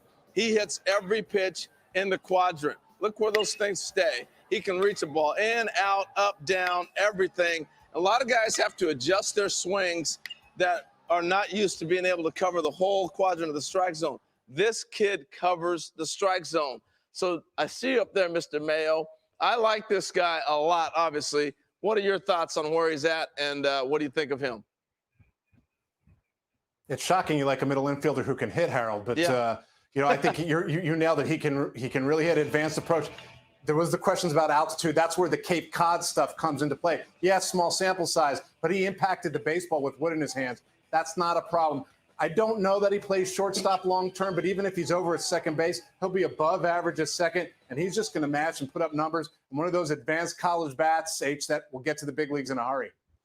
Jonathan Mayo, thank you. So Nick Gonzalez, a kid that walked on to the New Mexico State team. Didn't have a scholarship. He walked on. And now here he is drafted tonight in the first round by the Pittsburgh Pirates. I want to bring in a guy that went number 5 overall to the Toronto Blue Jays, Austin Martin. And Austin, before I congratulate you, let me bring in your skipper, your college coach, Tim Corbin. What would you like to say to your former player? Well, first off, I wish I was there with him, but congratulations, Marty. Congratulations to you, and congratulations to Daisy and Chris and your entire family. I know you're extremely happy. Thank you, Coach. I just want to say thank you for everything that you've done for me, for giving me this opportunity, go go to Vanderbilt and just allow me to get to this position, Coach. I really appreciate you. My pleasure. Listen, in terms of where you are, I know there's a lot of emotion going on, but when your name was finally read, what were the feelings going through your mind and going through your body? I can't even explain. I think, once I heard my name selected, I think I went completely numb for a little bit. It's just, it's surreal now. I mean, everything you work for since you're a kid is, coming into place and coming into fold. So I'm excited. I'm grateful that Toronto's giving me this opportunity, and I'm excited. Hey, Austin, it's Harold here. Congratulations, man. We're seeing them put Martin on the Blue Jay uniform. They got a lot of young talent in that organization, and they're on their way. Shortstop. I talked to you about third and second in the outfield. How about short? I'm ready. I'm ready for whatever they want to throw at me. And if that's how they feel is the best position to help us win ball games, then I'm ready to do it. What do you think of the Toronto Blue Jays organization? I'm excited. I'm really excited. I've heard a lot of things from my former teammate, Philip Clark, who is there now with their minor league organization. And what a lot of people don't know is that I'm a former teammate of Bo Bichette when we were younger. So, it'll be cool to, get up there and be able to play with him again. Oh, I didn't know that. Wow. Let me tell you something. I'm excited. BGO, Guerrero, Martin, Bichette, you guys stacked. That's stacked right there. Austin Martin, congratulations once again, man. Congratulations on the big night. Thank you, guys, man. I appreciate you. All right, there you have Some of the fifth greatest overall talents pick. in baseball play out west. The Padres, Rockies, and Angels look to add some more Western stars as the draft moves along. The 2020 MLB Draft is presented by T-Mobile. With the only nationwide 5G network, MLB clubs and their draft picks are covered with 5G in more places. T-Mobile for Business is ready to power business of all sizes. A new moment in wireless has begun. T-Mobile and Sprint are joining forces. By bringing together our two networks, T-Mobile will build America's largest and most reliable 5G network. With more towers, more engineers, and more coverage, you'll get the best 5G network and the best prices. Welcome to T-Mobile, America's largest 5G network. It's the brownie batter, which is the best part. Blended with a nice ice cream taste inside. Brownie batter shake and yellow cake batter shake.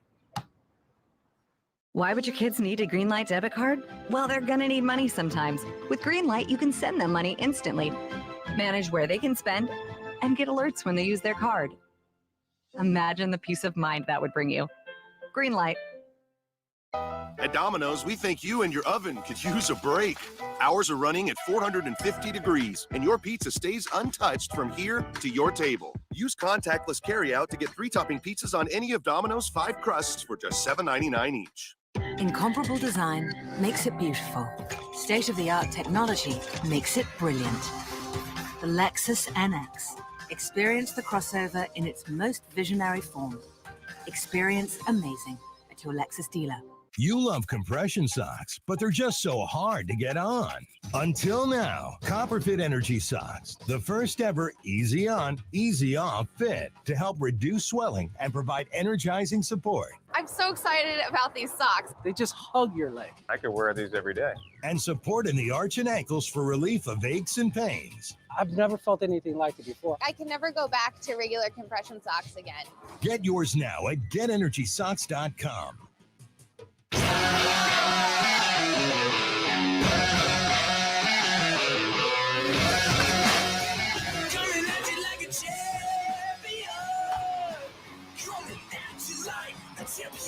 Rated everyone. He told me he wanted to be a Major League Baseball player. The kid who wanted to be just like Dad. To my dad, who taught me how to play this game, but more importantly, he taught me how to be a man. MLB Network presents Junior, Sunday, June 21st on MLB Network. Class of 2020, what's up, guys? It's Hodge. I want to wish you guys the best of luck and congratulate you guys on being drafted. I know 2020 has been a different year. I know you guys have had a lot of stuff taken away from you, but this doesn't shortchange this moment at all for you guys. I really want you guys to enjoy this. Congratulations. Enjoy this day with your friends, your family, and be ready to go to work, boys.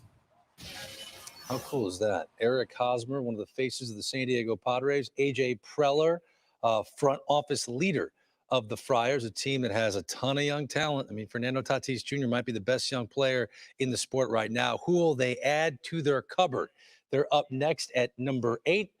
Commissioner Rob Manfred has got the pick in, and let's go to him now for the breaking news. With the 8th pick of the 2020 MLB Draft, the San Diego Padres select Robert Hassel III, an outfielder from Independence High School, Thompson Station, Tennessee. The Colorado Rockies have the next pick. He's a player who MLB.com calls the best pure hitter of any high schooler in this 2020 draft. Really impressed scouts during last summer's showcase, and here he is going number 8 overall to the San Diego Padres. But before he got drafted, he was standing in our MLB Draft spotlight. Robert Hassel, Franklin, Tennessee. Who do you model your game after? Christian Yelich, kind of have the same long, lanky frame as him. Plays outfield, and he's a humble dude, all around great guy. What makes baseball special? It's always the next man up. I mean, it's all you when you're up there up to bat or on the mound or something, but you got a whole team behind you. I'm Robert Hassel. Now it's my day to shine. Lean, athletic outfielder, 6'2", 190, very, very handsy. As you can see, handsy swing, great rhythm in the box. I believe he can stay in center field. Solid average runner, plus arm. Guy can just flat out hit. I had a taller version of Benintendi. That's kind of the number I put, the comp I put on him. I think he's that kind of hitting ability. He's going to have to put on some strength, and I do think the body can hold it. But, if the power's going to come, he's going to have to put on some strength on that body. Yeah, during the 18 and under World Cup in South Korea, this kid hit well over 500, and scouts have really loved his hit ability. Power is still a question, right? Some people don't know if he's going to be a 25 homer guy. I'm a big hitters like this usually hit for power. They get stronger. They learn how to sit in counts. They learn their swing a little bit better. But this guy's an elite hitter. I think we make a big mistake with high school guys and say, where's the power? I agree. You grow, you mature, you figure out what pitches I can hit out of the park. That all comes. But the thing I like about this kid, it's the same swing we saw in Little League that you see now. You haven't had to tinker with it. And if he continues to flow like this, that's how good hitters become great, I should say. Yeah. By a consistent swing all the way through. Well, Robert Hassel III, a big night for him, joined by family and friends. Let's check in on him with our T-Mobile draft cam. Capturing the moment, he puts that San Diego Padre cap on. Many believed he was going to put a Vanderbilt cap on. Tim Corbin, the Vandy head coach, knew that was probably a slim possibility because of this kid's immense talent. But as a kid that you know well, you recruited. Tell us more about Hassel. Well, first off, congratulations to Robert and Jane and his family, and certainly Independence High School. But in terms of Robert, when I was at Clemson and was working with Jack Leggett, we recruited a kid named Nick Markakis. And I think there's a lot of similarities. Robert is the type of kid that if he wasn't hitting, he would find himself in this draft as a pitcher as well. But I think when you look at Robert and the tools and what he can do that Dan mentioned, he's a performer. From Williamsport, Pennsylvania to Taiwan, every level, this kid has excelled with a lot of team responsibility, but he can really hit. The power is going to come, like Harold mentioned, because he can get to the middle of the ball. And he's just a good athlete. Whether it's center field or right field, he's going to find his way because the bat's going to play. Yeah, Tim, makes a lot of sense for the San Diego Padres to go to high school talent like this. Most selections before a first high school pick in a single draft. Dan, you alluded to this. The eighth pick, we finally see a high school player taken. You wonder for the sign of the times. Well, it makes sense for the type of year we're in and the collection of information, the incomplete data that we've talked about. So it does make sense that you would lean yourself more towards college selection. But a talented player nonetheless. Robert Hassel III going to the San Diego Padres. Up next, the Colorado Rockies at 9. We'll find out which young player is going to the Rocks. Let's go back to the podium to find out. With the 9th pick of the 2020 MLB Draft, the Colorado Rockies select Zach Veen, an outfielder from Spruce Creek High School, Port Orange, Florida. Hi, my name is Jonathan Frost. I'm from Long Beach, California, and I work as a firefighter in the city of Los Angeles. And I've been helping out the community during the COVID-19 pandemic. And my Angels are on the clock. Let's go, baby. Thank you so much. Zach Veen, he jumped onto the map last summer during the showcase circuit, considered the most consistent player on display. And yeah, he's fired up. He's at Coors Field someday, folks. Imagine my bat at Coors Field. This kid is just really super talented. And Jonathan Mayo, Harold made a really good point earlier. If he could have had a high school baseball season because of the tools, the physical talent jumps off the screen. Who knows? He could have been in the mix for number one.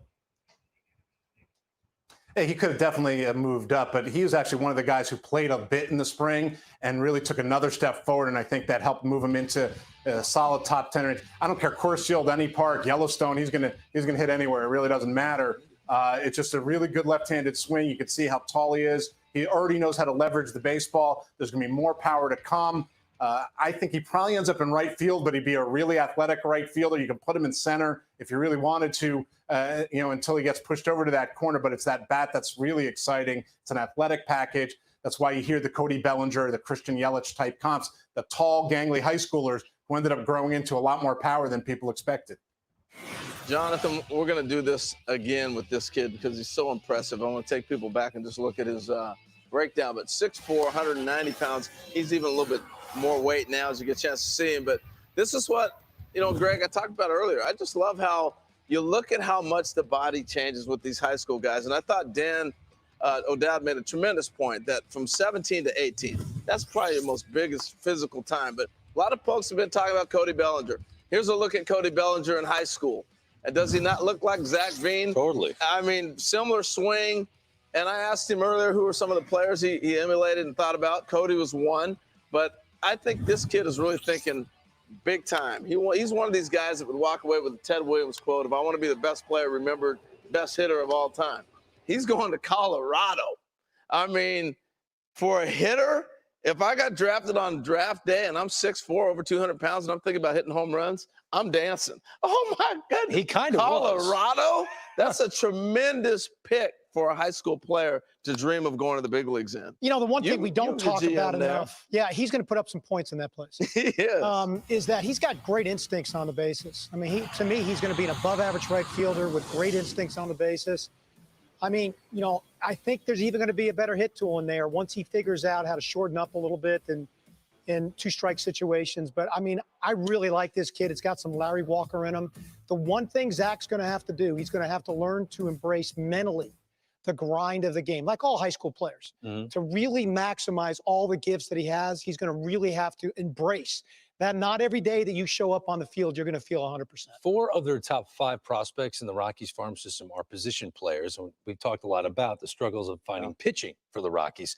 Is this just best available player that you yeah, absolutely. You make mistakes in a draft room when you go need. You take the best players on the board. That always works out. Okay. So don't read into that at all.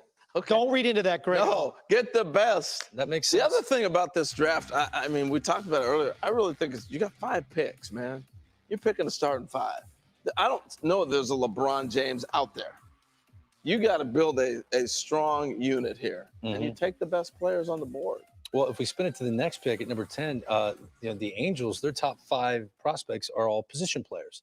So to the fan at home going, oh, well, they're going to draft a pitcher, you're saying don't think that way at all. The best available player. Well, they may. You ask me, I would not think that way. You would not think it's that way. best player available. But can't predict the future, Greg. You're trying to predict the future all the time. No, I understand. Hard game. I understand. Hard game to predict the Billy future. Epler, he's working things out right now.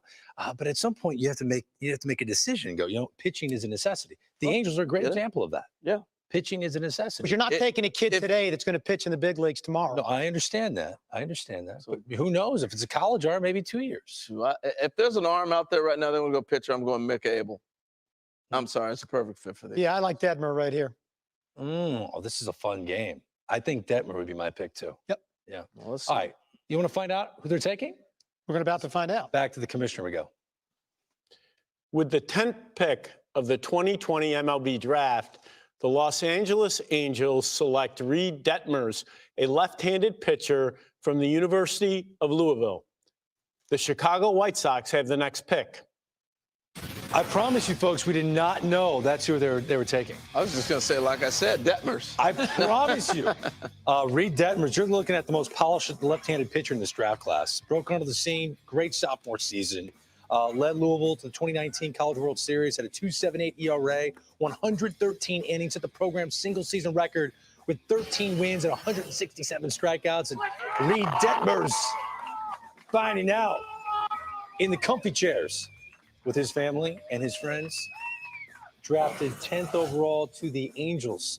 Now, we were saying, wait, if there's a kid out there that could get to the big leagues in 2 years to help the Angels, Al Leiter, you know more about the pitching than I do. Does Reed Detmers fit the bill for you? Next year. I love this pick. But before I go to my breakdown, I want to read this. You talk about old school. This is from Reed Detmers, something he posted. I'm not trying to light up radar guns out there. All I'm trying to do is locate all of my pitches. That's who Reed Detmers is. He wins. He's been there for 3 years at Louisville. Well, 2 years in this year. And what has he done? 20-6 in 30 games start, 191 innings, and 284 strikeouts. Somewhere you reward that. Let's go to a breakdown here. And I'm going to say right now, yes, he's not going to light up the radar guns. But guess what, folks? If you want to throw as hard as you can, yeah, you can get an upticker too. He's got command of an aggressive fastball. What I like about him is that he uses his fastball to get to his off speed, but he will stand guys up. I showed the changeup, and now here's the curveball. This is a separator for me. It's a low 70-mile-an-hour breaking ball. When you have that speed variation, it is really tough to stay back and then also look for the curveball. But look at here. This is a real good game here. He's late in the game in 6th inning, 1-0 lead. First pitch, a little fade, change up away, fade. Curveball at 73, fastball up and away. Didn't get it inside, but you see my point, 80, 73, and 90, right? So he's got different variation and different looks. And this little cheese ball by him at 91. He's got guts. He gets after it. He wins. And I love the fact that he competes. This is a great pick by Billy Epler and the Angels. His last 4 picks, Billy Epler, have all been everyday players, and their top 5 prospects, as you alluded to, Greg, are all everyday players. Reed Detmers could be in the big leagues next year. I love that prediction. I like it, too. You know, the other thing you look at, too, Greg, sometimes is the track record. Louisville had McKay get to the big leagues quick, right? And so Dan McDonald understands that. He coached the USA Baseball. Here's Detmers, another guy, who understands and has seen it happen with one of his teammates. He could get there awful quick. Yeah, he reminds me a lot of Dallas Keuchel. Carlos Collazo, you know, a lot of people dropped the Brendan McKay comparison because they went to the same school. They're both left-handed. Is there another southpaw he reminds you of? Yeah, I think Drew Pomeranz is another one that's interesting. He's been a guy who's successful with maybe not the most explosive fastball, but a really good curveball. And like you guys were all talking about, he doesn't need explosive, pure stuff. He's just such an advanced pitcher. I do think he's going to move quickly. I just don't think there are any real holes in his game. He knows what he's doing on the mound, and he comes right after hitters. He's a bulldog. Yeah, best control in this class. All of you guys have been saying it. I love what he said to Al Leiter. This is Robert Hassel moments ago, putting the cap on of the San Diego Padres. Robert Hassel III in that location, joining us live on MLB Network. Robert, congratulations, man, first and foremost. And your emotions on a day where you found out you're a top 10 pick, first high schooler off the board to the San Diego Padres. Yeah, I mean, it's definitely exciting. It was nerve-wracking at first, but I'm excited now. And, I'm looking forward to getting to work, and, hard work pays off. So this is what I've been working for, this moment right here. So it's definitely, something to be excited about. Hey, Robert, it's Harold here. We talked about this last summer up at IMG Academy. Here you are, picked in the first round. I'm curious, how much physically have you grown since last July when I saw you to now? You look so much bigger already. Yeah, I mean, I got to work and lost a little bit of weight there before PDP, and I got to work, gained some weight, some good weight, good muscle weight. Been eating pretty good, lifting heavier. So, and that all that kind of stuff helps me with my on the field stuff hitting, and I've gotten good and strong for that. You're looking good in the burnt brown, man. Yeah, he does, no doubt. There's a lot of good hair already on that team, by the way, just so you know. Hosmer, Tatis, Machado. I know you're years away, but you got the flow going too, man. You're going to fit right into that department. All right? I do. Yes, sir. I might have to grow it out a little longer now. There you go. Robert Hassel III, congratulations being drafted tonight by the San Diego Padres. We've seen so many guys react to one of the biggest moments in their lives. That's Zach Veen, a high school outfielder being drafted by the Colorado Rockies with the 9th pick. And we just saw Reed Detmers find out that he is going to be an LA Angel, the 10th overall selection. The MLB Draft, back after this.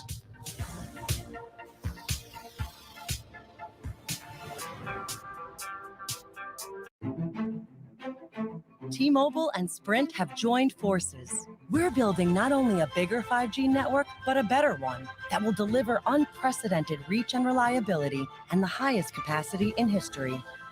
Today, our network has the speed and bandwidth to connect Major League Baseball teams with their draft picks and the power to connect businesses of all sizes across America. T-Mobile for Business. Learn more at T-MobileForBusiness.com. Only Wendy's 2 for $5 has all the chicken you crave. You can choose from the spicy or homestyle chicken sandwich, crispy or spicy 10-piece nuggets. But let's be real, you're gonna get those 20 spicy nugs for $5. Only at Wendy's. I chose you, and everything is on the line for me. I am for truth, no matter who tells it. Taking it to the man. That's exactly what we're gonna do. We are one, and we fight as one. There was no normal to go back to, just before and after.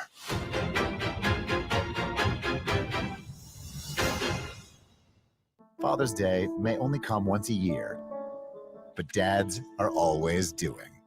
This year, celebrate Dad with savings on all of his favorite things, all from his favorite place, the Home Depot. How doers get more done. All right, I got everyone's favorite subs. Tuna for JJ, turkey for TJ.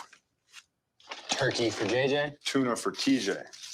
This is why we named your brother Derek. Get a free footlong. Yep, free. When you buy one on the Subway app. Order now. Incomparable design makes it beautiful. State-of-the-art technology makes it brilliant. The Lexus NX. Experience the crossover. Most midnight.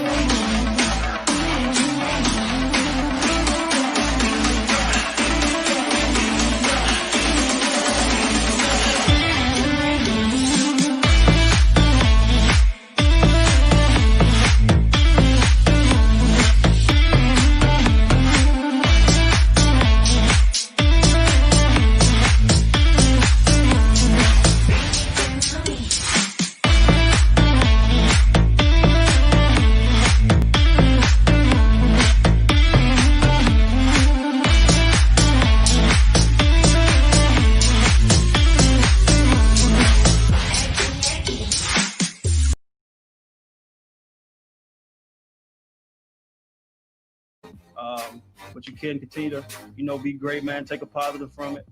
So when things do get back rolling, that way you can be ahead of guys. But good luck on your journey, and wish you guys nothing but the best of luck. It'll be great. Thank you, Tim Anderson, for that. That is Rick Hahn on the phone. The Chicago White Sox have the 11th pick. We're about to find out who they're taking. This is a team on the move in 2020. Let's go to the podium. With the 11th pick of the 2020 MLB Draft, the Chicago White Sox select Garrett Crochet, a left-handed pitcher from the University of Tennessee. The Cincinnati Reds have the next pick. Now, you could be looking at the pitcher with the best overall stuff in this draft class. This kid's 6'6", a lefty, hits 100 miles an hour, made only 36 appearances and 13 starts in his 3 years at Tennessee. So that might raise an eyebrow. His sophomore season was interrupted when he suffered a fractured and dislocated jaw. He was hit with a line drive. Ouch. He returned just 2 weeks later to lead the Vols to their first NCAA tournament win since 2005.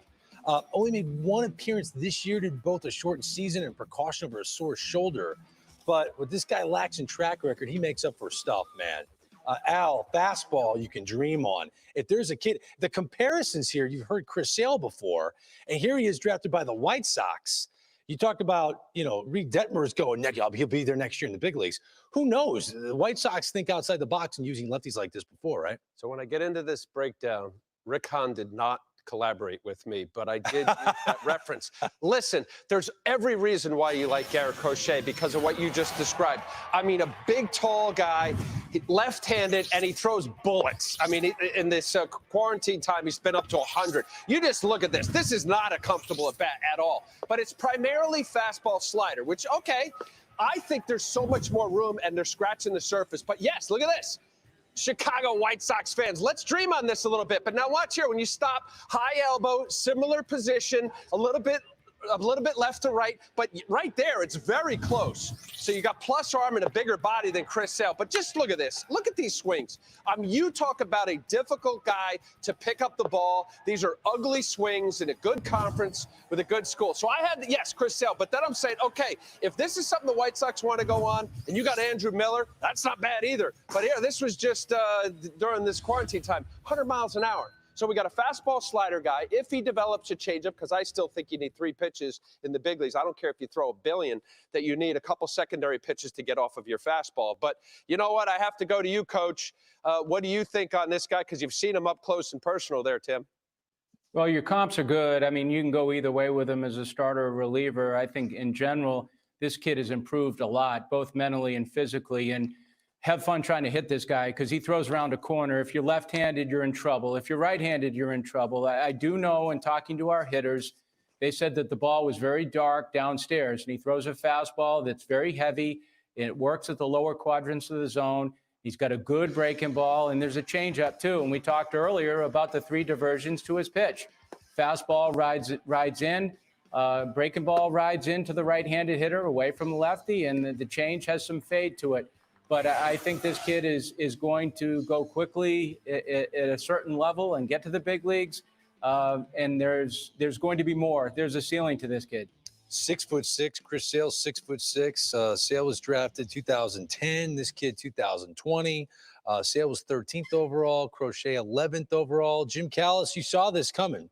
You had it right in your mock, Crochet to the White Sox. Is it unfair because of his track record, much different in college compared to Chris Sale, pitched more than Crochet, to say this kid could make an appearance quicker in the big leagues as a bullpen arm for the White Sox? I don't think it's unfair. I was actually going to make that point. You set me up perfectly there, Greg, because you're such a great T guy there. No, I mean, that's what they did with Chris Sale in 2010. They drafted him, and they said, look, if you pitch well in the minors, there won't be a minor league season for him to pitch in. You could come contribute in a pennant race, and he did that. Chris Sale began his career as a reliever before going to starter. White Sox are definitely looking to contend this year. I don't see why you couldn't do that. And just to touch on the changeup also with him, I had guys who saw him in fall ball where his stuff really jumped a lot, and they thought they saw well above average changeup at times in the fall. I don't think you saw it in the one outing this spring because it was just a brief outing. But this guy does have 3 pitches. I think you do exactly what you do with Chris Sale. You think about using him as a reliever this year, and you worry about developing him as a starter in the future. So I stole your thunder. I apologize for that, Jim. I'll probably do it again. No, you were setting me up. Over. It was good. No, Harold, I knew you wanted to jump in quickly. Well, I was just going to say, we're still in spring training with the big clubs. When they come back, he may go to camp with guys and see what happens. Crochet to the White Sox. Up next, the Cincinnati Reds with the 12th overall selection. After that, the San Francisco Giants. But let's go to the podium. With the 12th pick of the 2020 MLB Draft, the Cincinnati Reds select Austin Hendrick, an outfielder from West Allegheny High School, Imperial, Pennsylvania. The San Francisco Giants have the next pick. Austin Hendrick has shown potential of being the best high school hitter in this draft class. He got off to a red-hot start during last year's PDP League, headlined by a 3-homer game in late June. Scouts love his bat speed, one of the many reasons he's standing in our MLB Draft spotlight. I'm Austin Hendrick from Oakville, Pennsylvania. My favorite thing about baseball, I can go on the field and release all my anxiety and everything. It's an awesome place to be. Really good piece of hitting right here, guys. Definitely a guy that goes hard. Racing down the line, hustling into second. Just loves the game, plays with passion. Not too many people can do what baseball players can. Now it's my day to shine. Oh, he's got confidence. And that's the moment he heard his name. Allegheny High School in Pennsylvania. This left-handed bat, my goodness, can he crush a baseball? 6 foot, 195 pounds. The Reds select Hendrick. This is a kid you got a chance to see up close. Yeah, you remember that clip we showed me running around out in the outfield during the PDP game? You know, he was out in center. And it's interesting to have a high school kid playing an all-star game and talking with you. He was that cool, calm, collected of a customer, but he can swing. He just stood out. He had a great summer last year. Swings the bat great. Dan, I was just impressed with his presence and how he carried himself. Yeah, just unbelievable hands to hit. Incredible hands. Didn't get a chance to play a single high school baseball game this year. You know, other kids, Zach Veen did get a chance. He played 11 games. Jonathan Mayo, some were wondering if that would take his draft stock a hair lower, but looks like the Reds got a good one here.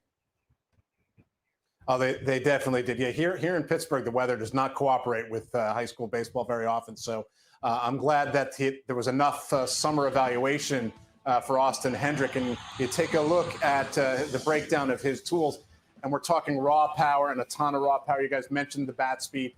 He has maybe as much raw power as any bat in the draft class. Whether he gets to it enough was the one question. There are lots of moving parts to his swing, but when he's on, it works. He's in rhythm. He can catch up to velocity. He can hit with wood. He can hit power to all fields. I think he can do it all. He just needs to go out and swing it the way he knows how and not tinker too much. I think that was where he got into a little bit of trouble over the summer. But other than that, this is a very special power bat the Reds just got. Models his game after Bryce Harper. You can see a little Harper in that swing. Got the whole, yeah. Take a look at this tweet from Heston Kjerstad, who went number 2 overall to the Baltimore Orioles tonight. Been working for this day since I was a kid. Dreams becoming a reality. And it did. Right after Spencer Torkelson went number 1 overall to the Tigers, Heston found out he's a future Oriole.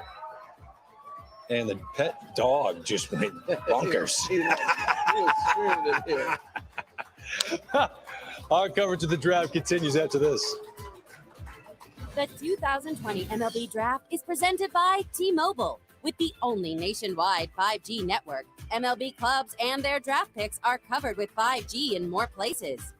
T-Mobile for Business is ready to power business of all sizes.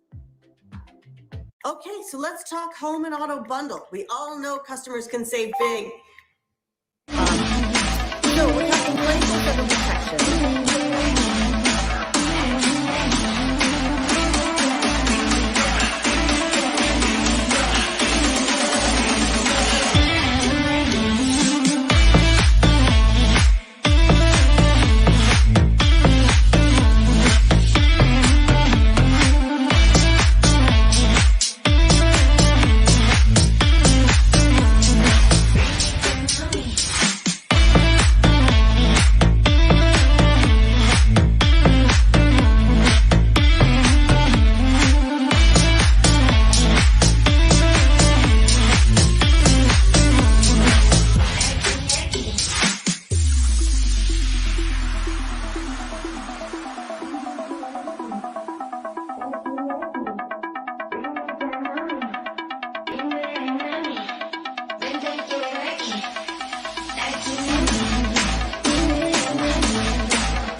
Rated E for everyone. You, Mr. Brewster, are the heir of your great-uncle Rupert Horn. You have 30 days in which to spend $30 million. Richard Pryor, How you doing, my man? All right. That's great. I just bought an iceberg. Brewster's Millions, Friday at 8 Eastern on MLB Network. Welcome back to the MLB Draft, presented by T-Mobile. Big night for Farhan Zaidi and the San Francisco Giants. He doesn't look like he's stressed at all. Over the first 2 days here, the Giants are going to have 7 picks, tied for the most in the MLB Draft. We just saw Austin Hendrick go to the Cincinnati Reds at number 12. And now it's time to go to the Commissioner of Baseball, Rob Manfred, as the Giants are set to make the 13th overall selection in this first round. With the 13th pick of the 2020 MLB Draft, the San Francisco Giants select Patrick Bailey, a catcher from North Carolina State University. The Texas Rangers had the next pick. Wow, this is interesting. They just took Joey Bart second overall back in 2018. He's their number 1 prospect, 14th overall in the game. But this is Patrick Bailey, top-ranked catcher in the 2020 draft by both MLB.com and Baseball America. Switch hitter, entered NC State as one of the best defensive high school catchers in the country. Quickly proved his bat was no joke. Set a Wolfpack freshman record with 13 home runs in 2018. And here's his reaction with his family, drafted 13th overall by the San Francisco Giants. Wow. Well, Greg, you look at this guy, switch hitter, power from both sides of the plate, can really swing the bat. And again, you're looking at depth. You know, it's so confusing when you start looking at baseball and saying, this is what they need. You're still drafting what they feel is best on the board. And so this is a guy that they feel like is best at the board. And also, watching this guy catch and throw, he's going to be able to do this in the big leagues, but the bat is ahead of everything else. Okay, I hear your point, but this is a college catcher. Yes. It's a college catcher who you got to assume, if all things work out, as a first-round pick, Jim Callis, he should be in the big leagues for 3 years. Joey Bart, college catcher, was the number 1 catcher of his class. I find this pick interesting. What about you? Yeah, I find it intriguing too, although I kind of applaud the conviction of the Giants because I think Dan said it earlier. I say it all the time. You don't draft for need. You got to, in the first round, you have to take whoever you think is the best player on the board. And they did that here. They took Joey Bart, number 2 overall 2 years ago. They weren't afraid to get Patrick Bailey. He's switch hitter with power. He should be able to stay behind the plate. He's cleaned up his receiving. He's got solid arm strength. I mean, it's interesting. I mean, I'll be curious to see what it looks like, say, in, 2023 when both Joey Bart and Patrick Bailey are probably on the Giants' big league roster. But again, I applaud the conviction. Take the guy you think is the best available player. We're looking at your best available position players. Anyone surprising you that we haven't heard their name yet, Jim Callis? No, I mean, we're 13 picks in. Everybody's been in our top 15, and we've discussed, Garrett Mitchell has great all-around tools. There are some concerns because he's a type 1 diabetic where he'd fit. And Ed Howard, we've talked about, off camera some too. I think Ed Howard's the best shortstop in the draft, but he was one guy I think all of us doing mock drafts were having a hard time figuring out exactly where he might go. I do think with Ed, and we'll see what happens, the teams up at the very top, I think, are trying to push him into the 30s so they can give him a big overslot deal if they can get him through the first round.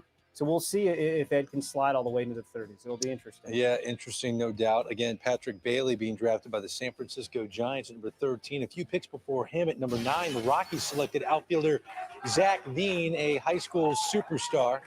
And he has a huge gathering at his home, getting hugs from family and friends. And Zach joins us now live on MLB Network. Zach, congratulations. As you sit here, the moment has passed.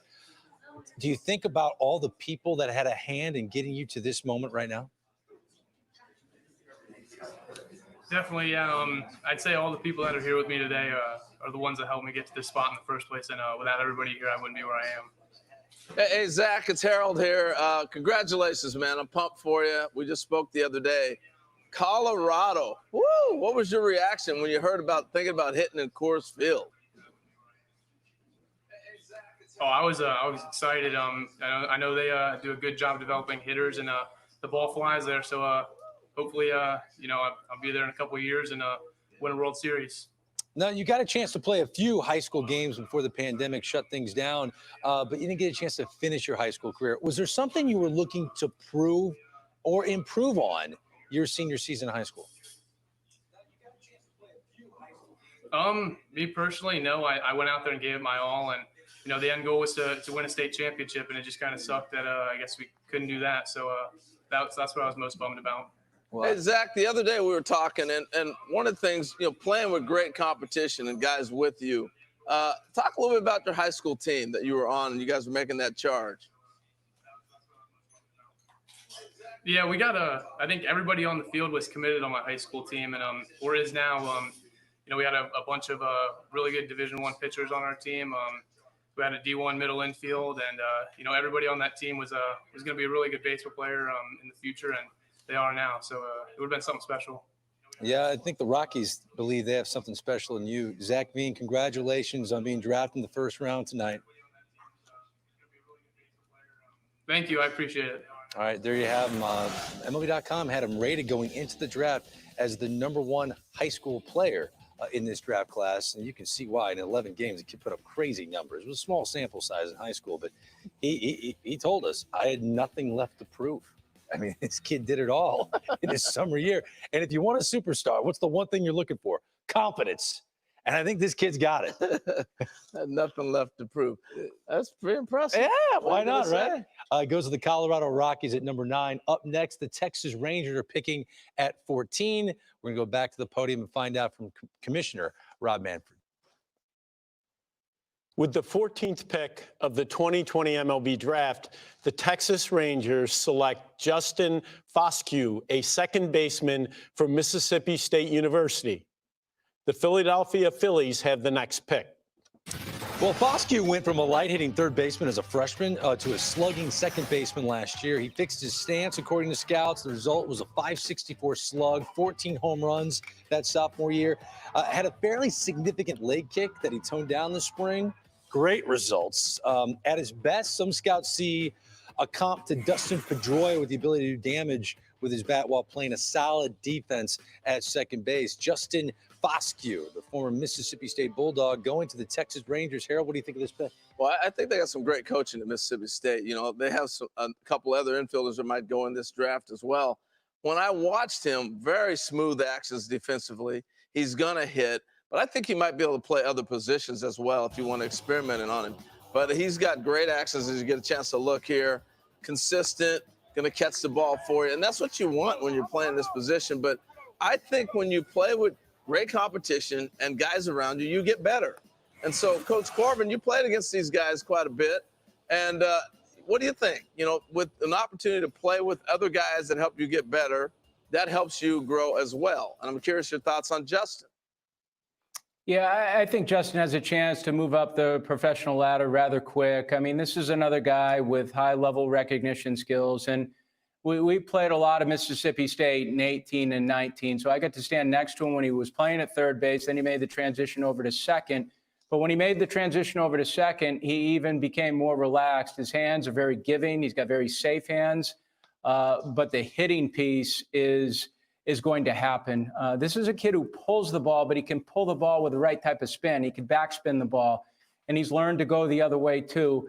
About 6 feet, about a couple 100 pounds. I would probably liken him more to a guy like Jed Jerko, but there's hit skill, and he's going to hit with a little bit of power, too. This guy's going to have strength in his bat. I like the kid. There's a lot of emotional stability to Justin Foscue. To me, it's a kid with really, really high baseball IQ. My player comp on him was Logan Forsythe. I think he's more of a work in progress defensively for me. Yeah. But he really finds the barrel. As Tim talked about, it's more of a pull-oriented approach. Okay, so the Texas Rangers may have just landed their next Ian Kinsler. Back in the day, Ian Kinsler was a power-hitting second baseman, so we shall see. I just love throwing out comps. It's my favorite thing. Yeah, that's what we do here. More opportunities for that. That was a good one. The Phillies at number 15. Whew, that's a compliment from Dan O'Dell. It is. I'm not going to give you many today. That's why I'm reacting. We're going to keep filling up the big board after the break. Melt on that one during the break.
Welcome back to the MLB Draft, presented by T-Mobile. Hey, what's going on? Draft class of 2020. This is Andrew McCutcheon. So the home run for Andrew McCutcheon, 800 career RBI. I just wanted to say congratulations on being drafted. Enjoy this moment. This is going to be the beginning of something special for you. Enjoy this moment. Stay safe. And, hey, maybe I'll be playing against you or with you. He makes me happy. Andrew McCutcheon he smiles, man. He smiles. Yes, he's got great energy about him. Welcome back to MLB Network's coverage of the 2020 draft. Greg Amsinger, Harold Reynolds, resident GM Dan O'Dowd. A lot of surprises so far, personally speaking. Yeah, I'm still trying to wrap my brain around Patrick Bailey going to the Giants when they already have Joey Bart. But again, this is a show that moves. Matt Klentak knows that. Moving and shaking for the Philadelphia Phillies. The Phillies are up next. We just saw Justin Foskey go to the Rangers at 14. They have the 15th pick, and we're finding that out right now. With the 15th pick of the 2020 MLB Draft, the Philadelphia Phillies select Mick Abel, a right-handed pitcher from Jesuit High School in Portland, Oregon. The Chicago Cubs have the next pick. The first high school pitcher is off the board, and Mick Abel made a name for himself when he was named the Oregon 2019 Gatorade Player of the Year. He helped lead Jesuit High School to a state title. He followed that up with a strong summer circuit. Unfortunately, his senior season canceled before he can even play a single game. Scouts feel he has some of the best command of any high school pitcher in this class. He wore down a little bit towards the end of his junior year, added 15 pounds of muscle entering 2020. There are a lot of comps out there for this kid. One that caught my eye. He's committed to Oregon State. Cardinals ace Jack Flaherty is a comp that people are like, this guy could develop into that kind of a talent. Do you see that fit? I comped him to Justin Verlander, so you can tell how much I like the kid. I mean, it's plus fastball. He commands it. He's got a wipeout slider. And for me, I don't see max effort at all in the delivery. So he does it easy, developing changeup. I mean, he's got two really plus pitches right now, plus command of them. So I think this guy, for me, is the best-looking high school pitcher in this year's draft. Look, if you're the Oregon Player of the Year, that says a lot. Just saying, being from Oregon. No, hey, he's a stud. I got a chance to meet him last year. His family, great makeup. He's a kid you can trust. He works. He's going to grow. He's got great height. He's going, as Dan would say, you can put weight on that body. The ceiling is high for this kid. Well, I'm glad you added that analysis because he was like, hey, I got to get this in. He's from Oregon. He's going to be amazing. That's my guy, man. I just talked to him the other day. Well, you want to check in on Mick Abel with our T-Mobile draft cam and see how he's doing when he found out the big news? Here he is. That's a good reaction. I would like to rank the reactions. That'd be a fun last segment of the show. Who's number one for you? I mean, Cousin Luke. Max Myers. Cousin Luke just dominated. Al Leiter joins us. He's in Studio 42. Mick Abel getting a lot of praise here in Studio 21. What say you? How about if I do a New Jersey comp? Rick Porcello. Hey. 2007. They're both about the same size, lanky, tall. They're going to fill out. Love the pick. It sounds like it's a broken record, but how do you not like a guy? He's already been upper 90s. There is a two-pitch mix working on his changeup, but I'll tell you, there it is, 6'5", and, he's coming at you. You look for clean delivery. I look for flight on the baseball. He's got a two-seam, four-seam. That was a two-seamer there at 94. Look at these events, by the way, in big league ballparks. That's the All-Star game last year. Command and also unpredictability. I know this is a showcase kind of a game. 3-2 slider, paint. I don't care. Big leaguers, I have a tough time with that one. 2-1, again, just watch the location. Watch where he throws it. Down and away, might have got a little something there. But my point is, it's a smooth, easy delivery. Ball comes out. You got a nice little comp right there. I showed a little overlay. Fastball, slider, out of the same point. We talk about tunneling a lot. I think this kid does it. He's very mature. He's intelligent. Was going to go or may go to Oregon State. How cool is this, guys? Quarantine time, right? Check out the guy who just caught that. Yeah, last year's #1 overall, Adley Rutschman. So he's been around it. Like it seems like I'm loving all these guys, but why not? They're mature. They have great programs. He's understanding of the analytics of where we are today. like the pick. I do. It makes a lot of sense that you're being positive. I mean, the producers gave Al a list of the pitchers. And who are your favorite? Break them down. So he picked the guys that he liked the most. Not shocked that Adley was there. You know, the Oregon guys stick together. Oh, here we go again. Is Commissioner Rob Manfred from Oregon? I don't think so. No. No, He's not. back at the podium, though, in Studio 21 with the Cubs pick. Let's go there now. With the 16th pick of the 2020 MLB Draft, the Chicago Cubs select Ed Howard, a shortstop from Mount Carmel High School in Chicago, Illinois. The Boston Red Sox have the next pick. Wow, the top high school shortstop in the 2020 class is off the board. MLB.com considers him in the mix for the best overall defensive player in this draft. You're seeing him in the cage, but Harold loves showcasing this guy Pickett at shortstop. The bat, some scouts think that there needs to be some more development, but they think there's going to be a lot in the can. But tell us what you like. Well, Greg, you said it.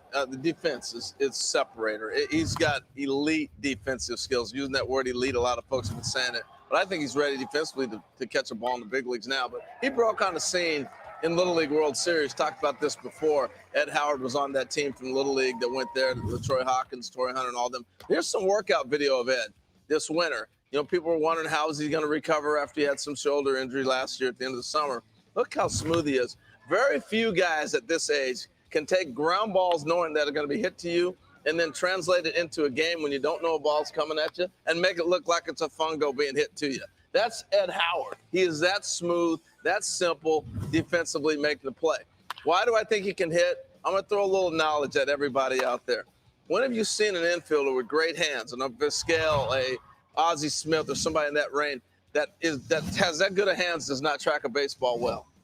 Ed Howard will hit. He tracks the ball well because he got a great defender. You want to see a guy catch a great ground ball? He'll probably make contact. Mm-hmm. He's going to grow into his body, and I think sometime he'll be a good hitter. Barry Larkin dropped silk on him when he was coaching him out there last summer and spent a lot of time. He reminds me a lot of Barry Larkin. There's some Barry Larkin in him when you start talking about comps. But I really think this kid is really special. Comping him to a Hall of Famer. Comping them all, right? They are. It's better to put him in it. Mm-hmm. At least comped him. Yeah, but you agree he's the best defense. You think he's the best defensive player? Yeah, but it's a special pick, too, for Chicago with what Theo Epstein and those guys are trying to do. Yeah, it's the first high school player they've taken the first round since Albert Elmore in 2012. Now, I want to change gears just a bit. It's 8:46 here on the East Coast, and of course, that number has taken on a significant meaning across the world in the last few weeks. As we saw earlier tonight, front office executives from every single Major League Baseball team held up signs in support of Black Lives Matter. Now, they're doing more than that, folks. The head baseball operations official of each club is personally donating to groups such as the NAACP Legal Defense and Education Fund, Equal Justice Initiative, Color of Change, Campaign Zero, and the Jackie Robinson Foundation. MLB, its clubs, and owners are also making donations to benefit these 5 organizations, and they're on your screen right now. Earlier this evening, we heard in the opening remarks from Commissioner Rob Manfred, Major League Baseball's support of the Black Lives Matter movement and where he sees the future of this sport in this regard. And Harold, your comments right after the commissioner were spot on, and they were terrific. And I also want to commend one other guy specifically, and I know you do too, Theo Epstein. I don't know if we would have had the moment where all 30 front office executives stood with that sign, which I thought was powerful, without Theo. And tell us more about that. Well, I got a chance to talk to Theo about it and how this all came about. Really, I talked to Kenny Williams first. I gave Kenny a call, and he said, Theo's driving the boat on this. He doesn't take a lot of credit for it, but Theo, you are to be commended. And you think about it, he was at a rally in Chicago on Thursday, riding his bike to the rally, went to the rally, and he was so impressed with this generation of young people. Anybody who's watched the protests, it is a combination of youngsters out of college students from all races, all backgrounds in these protests. Theo said he could not figure out how to get to sleep. It was on his mind so much that there was change he could do and start. And he started contacting all the different friends that he has that are close to, and it morphed to all 30 major league teams that he was able to reach the GMs and come up with this idea to really start to implement change. And it's about action. And so I think that's how this whole thing gets started with baseball and the Black Lives Matter movement for the GMs here. His comments to the media leading up to the draft a couple days ago, Dan, I thought they were powerful. He said he needs to do better. And this is a guy that's wildly successful. We all need to do better when it comes to this. Yeah, no doubt. It's a personal feeling that each of us through this process begins to reflect back on our own thought process, decisions we made, things we understand, things we don't understand, what we've taught our children, what we've been taught, because we're a byproduct of our life experiences. So I think when you start dialogue, nothing bad can come out of that. Yeah. And in this game, we got to inject change in the front offices, the executive order. And when Theo is at the top of the chain and he's going to put people in that front office, that's what changes so much. And that's where the big change comes, not just players. No, but it's guys that have impact to make correct. a change on the 100% field. correct. Said the guys I've hired in my front office look like me. They come from similar backgrounds, similar education, and he needs to mix things up. He needs to change things up. He made a first-round selection in Ed Howard, high school shortstop regarded as the top defender of any position of any player in this draft class. We're back after this.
Magic. John Smoltz has pitched Atlanta into the World Series. Look at Randy Johnson. A perfect game. Amazing accomplishments. Mike Trout has hit for the cycle. Clutch performances. I don't believe what I just saw. I know here a perfect game for John Martin. All-time games, marathon theme days. Every day on MLB Network. In preparation for tonight's draft, Google Meet has securely connected various Major League Baseball departments virtually. Now, thanks to Google Meet, MLB staff are able to communicate in real time, collaborate on proposals, share prospect analysis, and bring the 2020 MLB Draft to life and into your home. Chaim Bloom getting set for his first draft with the Boston Red Sox. You remember your first draft, Dan, as a GM? I do. Yeah? Are you nervous? Yes. I can't see you ever being nervous. Do you know it's been a lot younger back then. Commissioner Rob Manfred, never nervous, at the podium, breaking down and giving us the big news. With the 17th pick of the 2020 MLB Draft, the Boston Red Sox select Nicholas York, a second baseman from Archbishop Mitty High School, San Jose, California. The Arizona Diamondbacks have the next pick. This is a surprise, folks. Nicholas York ranked 139 by MLB.com, number 96 by Baseball America. He's just been drafted 17th overall. He's committed to play college ball at Arizona. Some scouts have him as the best pure hitter among prepsters on the West Coast. Solid hit tool.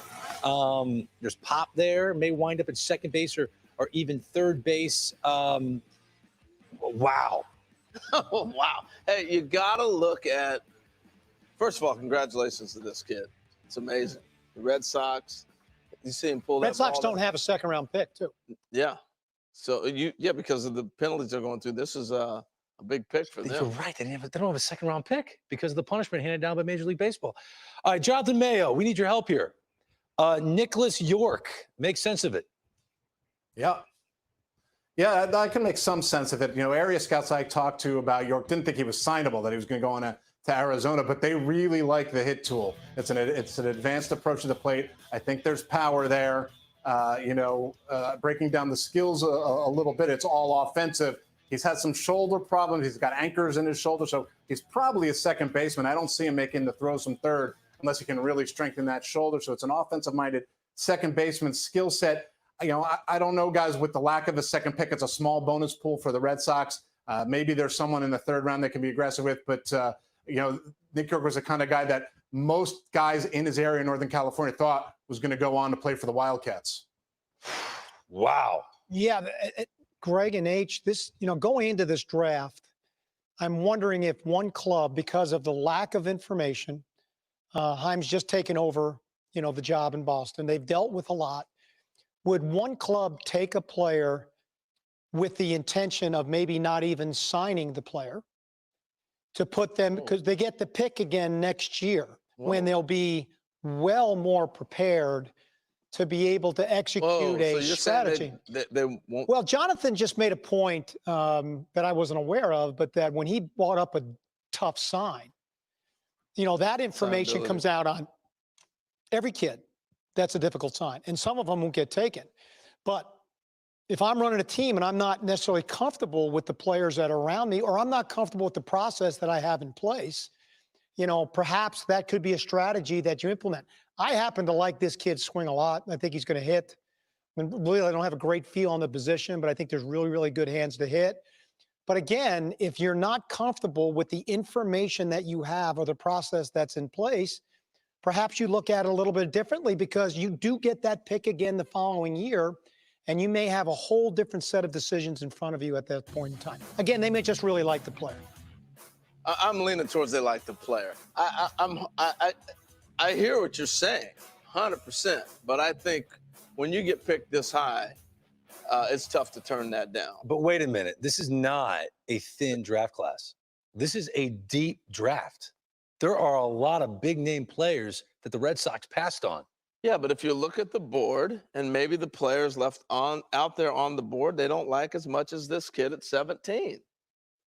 Oh, yeah, They're absolutely. seeing something that every other Well, yeah, but that's the beauty of the draft. I mean, you could walk in a ballpark and look at this. Two different people could look at the same player and come away with a completely different look. That's the beauty of the game of baseball. Okay, but you did this for a living. Do you ever remember a first-round pick, your only pick in the first round, and you shocked the likes of Jim Callis and Carlos Collazo and Jonathan Mayo? Well, that used to be a goal of mine. Is to be able to, do you remember going outside the top 100 for a first-round pick? No, I don't. But I'm sure it's happened before within our game. And, ultimately, that's the beauty of the game of baseball, because time will show. Yeah. Time will show that, if they were right or if they were wrong. But, again, maybe there's a different strategy that they're putting in place for a long-term view of what they're doing. And congratulations to Nicholas York. Unfortunately, we have to do our job as broadcasters and talk about the surprises and the drama of it. But congratulations to you going to the Red Sox, 17th overall. Up next, it's the Arizona Diamondbacks. Mike Hazen, he leads that front office. He's got his, looks like, I'm going to guess at least a couple of those are his sons. I don't know. Those are prospects. You think they're prospects? All right, let's find out who he's adding to his cupboard of prospects right now. With the 18th pick of the 2020 MLB Draft, the Arizona Diamondbacks select Bryce Jarvis, a right-handed pitcher from Duke University. Hey guys, I'm Will, born and raised in Queens, New York, the most beautiful and the most diverse community in our country. I'm proud to help lead new immigrant community empowerment and our comprehensive support for our immigrant community, workers, families, and community at large. I want to thank the amazing Mets on the field and off the field team for all your support, providing thousands of meals for our community. We'll never forget it, and we love you very much. Our New York Mets are on the clock. Let's go Mets. No, thank you so much for that. Bryce Jarvis, he's produced some of the most impressive performances of any pitcher of the past calendar year. Through 8 scoreless innings to outduel West Virginia and Alek Manoah, last year's 11th overall pick, to send Duke to the regional final.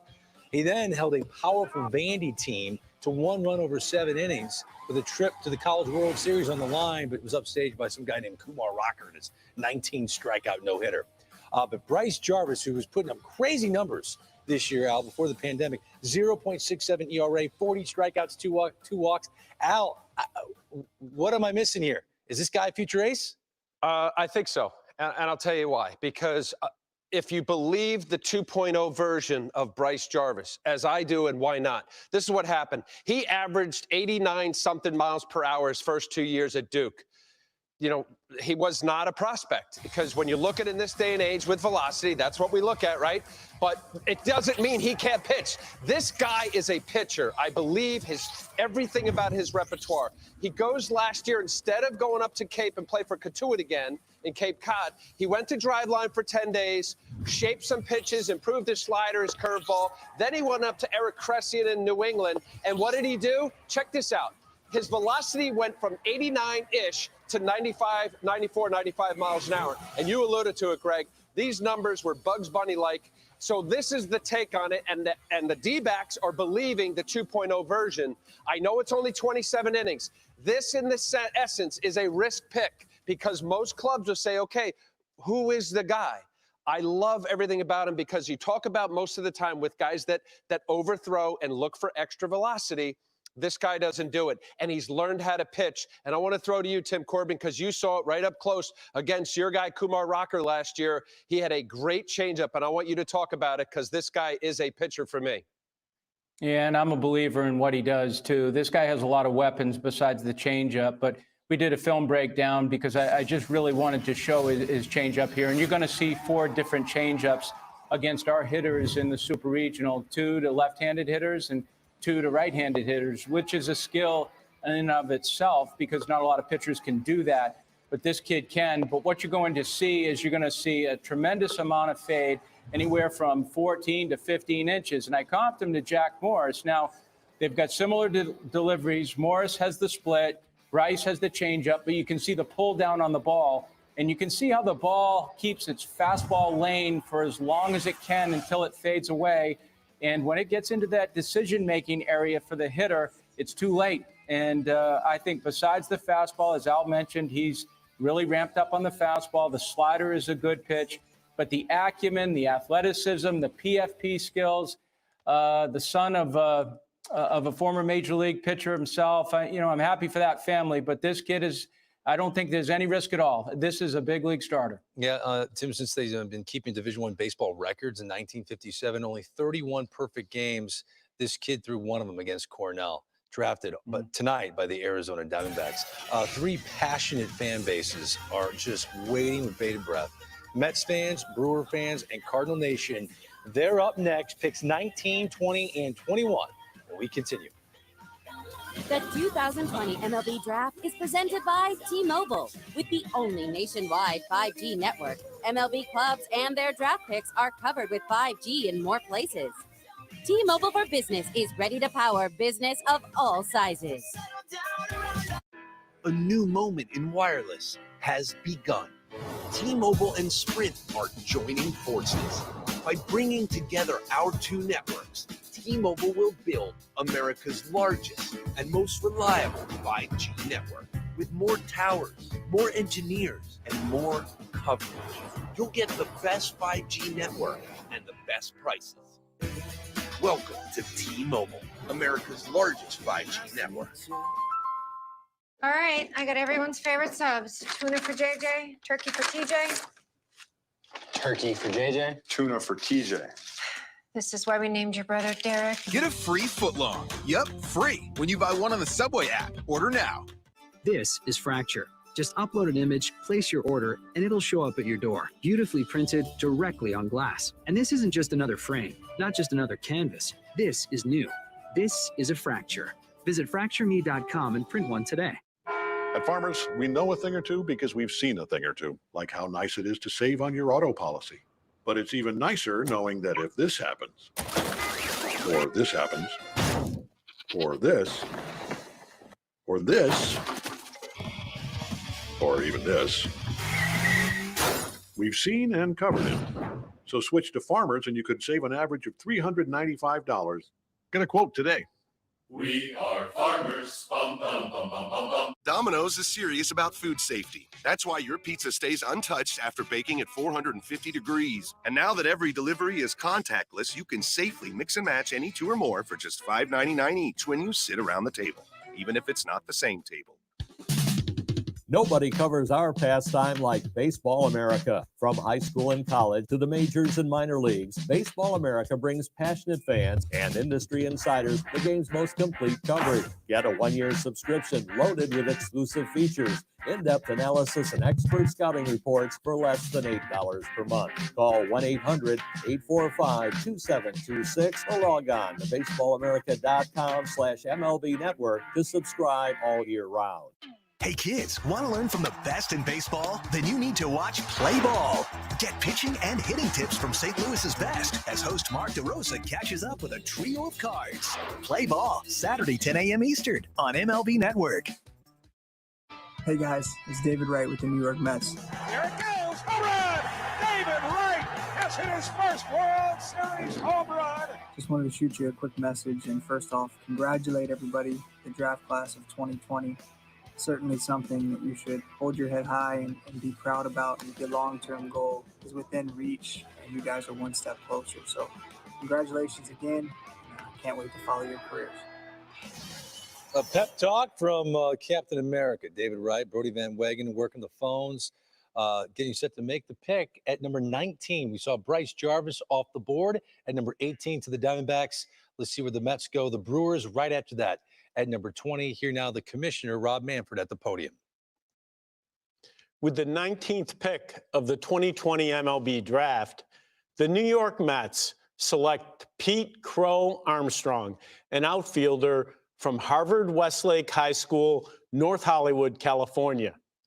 The Milwaukee Brewers have the next pick. This kid's a fire plug, man. Another top pick out of Harvard Westlake High School in California. He joins the likes of Jack Flaherty, Lucas Giolito. But this kid, he's not a pitcher. Pete Crow Armstrong, he's been on the scouts' radar for a while, and he's been standing in our MLB Draft spotlight. What's up? I'm Pete Crow Armstrong. Now it's my time to shine. Who do you model your game after? I have two of them right off the bat, and it's Javi Baez and Ronald Acuna. I just think they're probably two of the most fun players to watch in the game. You want to talk about one of those let the kids play moments? I think people just enjoy to watch people have fun. He is fired up. That's what I love so much about the game, is that it gives any person of any age the opportunity to just let loose. I get to be myself on the field, and I think it's pretty cool. His emotion just comes through when he plays. How about when he finds out he's been drafted?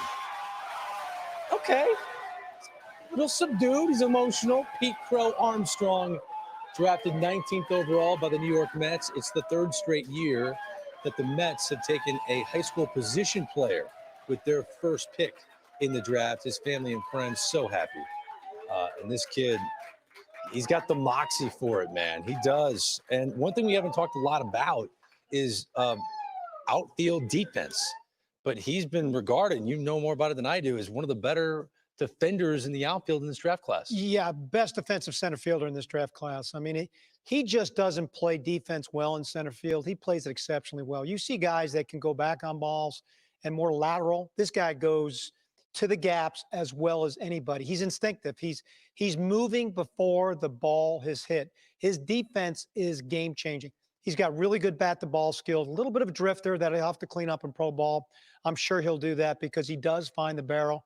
I mean, this guy is a guy that can control center field for years.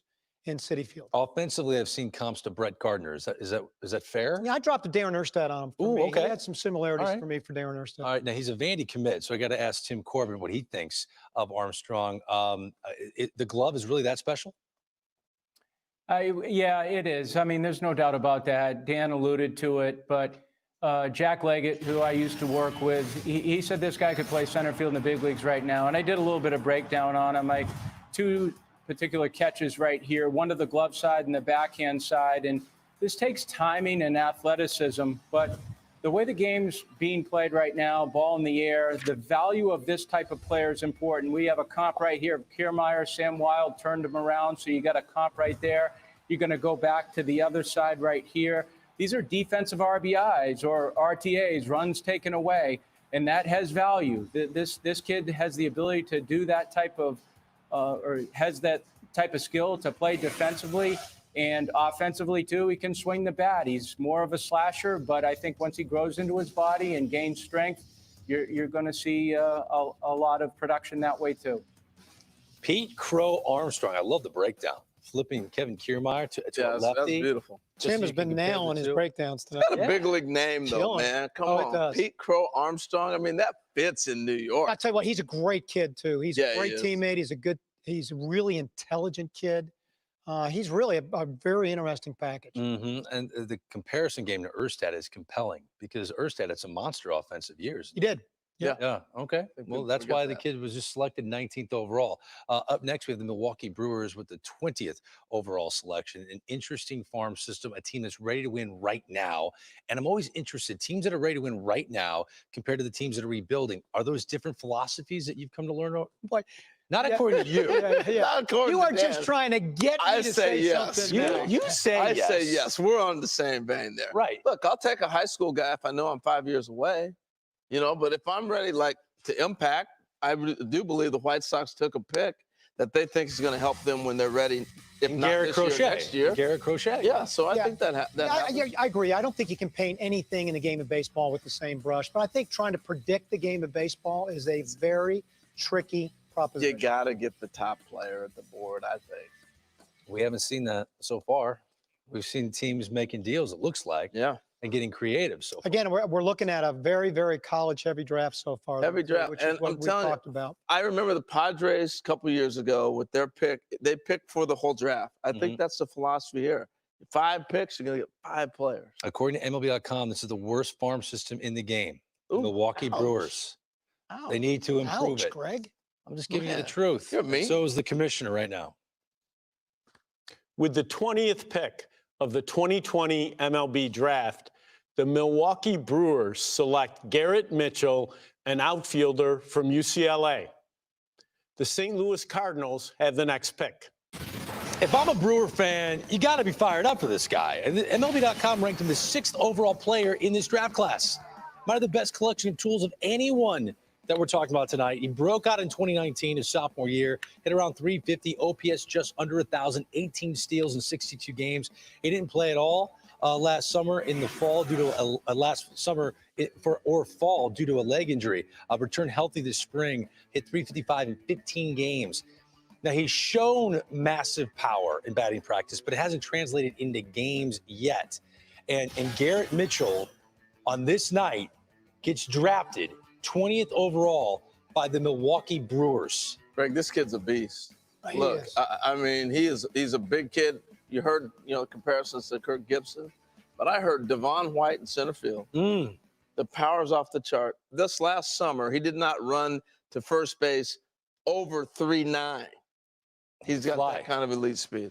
All right, but he did slide to number 20, so it's a gift for the Milwaukee Brewers. Carlos Collazo, it's a guy you've been talking an awful lot about. Garrett Mitchell going here. What are your thoughts on that? Yeah, I think it's a great value. I mean, he was the top-ranked player on our board here. We thought he was going to be a wild card, and he did slip a little bit, at least in terms of where we think his talent fits. I just think he has the ability to impact the game in so many different ways. He's an 80-grade runner. He's going to be an impact defender on the field. He's going to be dangerous on the bases. You guys were talking about his power. I think that's the question with him. Going back to his high school days, he never really impacted the ball with authority consistently in game. I think that's something that he can kind of figure out as he maybe tweaks his swing or goes into his power more in game. But the raw power is in the tank. It's just a matter of does he kind of get into that in game. Yeah, 6 home runs over 3 years at UCLA. Harold reminded me that UCLA is a big yard, so I'll give him that. But Tim Corbin, this is a guy you get a chance to see up close. Do you put the power stats in college off to the side and go, the Brewers got a steal here at 20? No doubt. He doesn't strike out. I mean, there are limited strikeouts this past spring. We got to play against him early. The swing is very simple. I think he's going to develop power. I just think it's going to take him a little bit of time. But you're talking about a prime elite athlete that can play center field, certainly can throw, and puts pressure on the defense with his offensive abilities. Yeah. Again, we're all rooting for him. Garrett Mitchell, who was ranked 6th by MLB.com on the big board going into the draft, goes 20th overall. As you see where we stand right now, we're minutes away from the Cardinals selecting at number 21 and the Washington Nationals after that. But the Chicago Cubs made a pick, and they got what's considered the best defensive shortstop and the best shortstop in this draft class in Ed Howard. We saw him put the Cubs cap on, and he joins us now live on MLB Network. Ed, congratulations. Give us the raw emotion at the time when you found out you were drafted by the Cubs. Thank you. It's a surreal moment, man.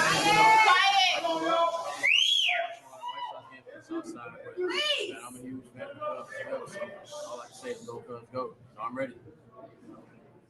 Hey, Ed, it's Harold here. Hopefully you can hear me because we're having a tough time hearing you. So tell the room, be quiet, y'all. I just got picked number 1 by the Cubs. I got things to say. Said be quiet, y'all. Thank you, Ed. All right, so hey, tell me about the Cubs. You know, you get a chance to watch them all the time. Be quiet, y'all. I just got picked number 1 by the Cubs. I got things to say. Be quiet, y'all. Thank you, Ed. All right, so hey, tell me about the Cubs. You know what, Ed? Hey, you keep watching us on TV. It's a good show. I don't blame you for wanting to watch it. Exactly. I don't blame you. We'll get back to you. We'll get back to you in a second. But what I did hear him say was he grew up. He was a big fan of the Chicago Cubs. So he's fired up for that. Well, and that plays into it. The fan base If you grew up in Chicago, if the White Sox pick me, I'm a White Sox fan. The Cubs pick me, I'm a Cub fan. Come on, man. Oh, you're right. You know, the one thing we talked about with this young man, and we talked about the bat man a little bit behind, cold weather kids. They're not in Texas, not in Florida, not in California. They're not playing year round. I love this kid's bat path. I had him in my top 10. I think he is that kind of impactful player. And my player comp on him was Barry Larkin. Love that. Ed Howard, we'll get back to you in a second. Right now, we got to find out what the Cardinals are taking at number 21. With the 21st pick of the 2020 MLB Draft, the St. Louis Cardinals select Jordan Walker, a third baseman from Decatur High School, Decatur, Georgia. Hi there, my name is Michelle Jackson, and I am from Washington, D.C., currently working as a registered nurse, taking care of the adolescents in our community, giving them the best care that they need. My Washington Nationals are on the clock. Michelle, thank you, and thank you for everything you do for all of us. Jordan Walker hails from Stone Mountain, Georgia. It describes his frame pretty well. This guy's a beast, man. Huge body, light tower power. Georgia's known for turning out some prep talent. Think Matt Olson, Austin Meadows, Byron Buxton. Walker is the state's latest Gatorade Player of the Year. Some of the best power potential in this draft class. And Harold couldn't wait to break down Jordan Walker. You know what? The big frame is the first thing you notice, how big and tall this kid is. Again, last summer I got a chance to meet him. Jermaine Dye, Dan, that was the first guy that came to mind for me. The difference is Jermaine Dye was an outfielder. Can you put Jordan out there eventually someday? Yeah, but if you watch his hands, he can play in the infield still. I think he'll end up on the first base. But here's a look at how advanced I think this kid is. Watch how he takes a ball the opposite way. He's 6'5", 200-some pounds. Jermaine Dye is 6'4". I got a ball that they're going to both hit the opposite way. That's an experienced young hitter. For high school to take a ball and shoot it to right field, that's pretty good stuff. But he's got major power. He's hit balls a long way. He's got great power, good strength. But for his size, I was so impressed with his athleticism. Here he is at third base taking ground balls. And then I watched him in a game being able to play a lot of first base. A lot of guys move all over the place, but I like him at first with his size and everything else. But what's most impressive when you talk to this young man is how intelligent he is. He comes from a family of educators. He's agreed to go to Duke if he doesn't sign. I mean, just upside, talent, potential, just a shining, bright personality when you meet him. So the Cardinals got a good one. They did. Oh, yeah, impact. The impact player. My comp on was Chris Bryant. I think he does stay at third base. I think his movement patterns are great there. I mean, if you want to really look and dream a little bit, there's a little bit Dave Winfield in there too. I mean, this guy, wow. Yeah. This guy has a special bat. And that ball you saw him hit the right field off of Jared Kelly, that was in high 90s. And so he hits a good fastball. This is another kid, I do believe, with a long summer, spring season. He even goes higher than this. I think this is a very special player and a special person that they got. It's a strong high school class, regardless of whether or not they played a senior season. And they're starting to go off the board. Jordan Walker goes at 21. Pete Crow Armstrong, 2 spots in front of him at number 19 to the New York Mets. The 2020 MLB Draft rolls on after this on MLB Network. The 2020 MLB Draft is presented by T-Mobile. With the only nationwide 5G network, MLB clubs and their draft picks are covered with 5G in more places. T-Mobile for Business is ready to power business of all sizes. T-Mobile and Sprint have joined forces. We're building the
Find him on our social platforms. Watch him on your favorite devices. Very welcome. How are you today, pal? Okay? Chris, how you doing, man? Nice to be with you. If you need your baseball fix, you've come to the right place. Then turn your TV to MLB Tonight for all the latest news.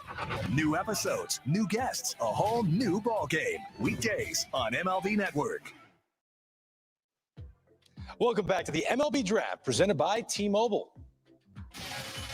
Well, the defending world champion Washington Nationals, their head man Mike Rizzo on the phone right now. They have 6 picks over the first 2 days, the only 2 days of this draft, a 5-round draft, down from 40 rounds last year. The Washington Nationals picking here at number 22. Then they'll pick at 55, 71, 94, 123, and 153.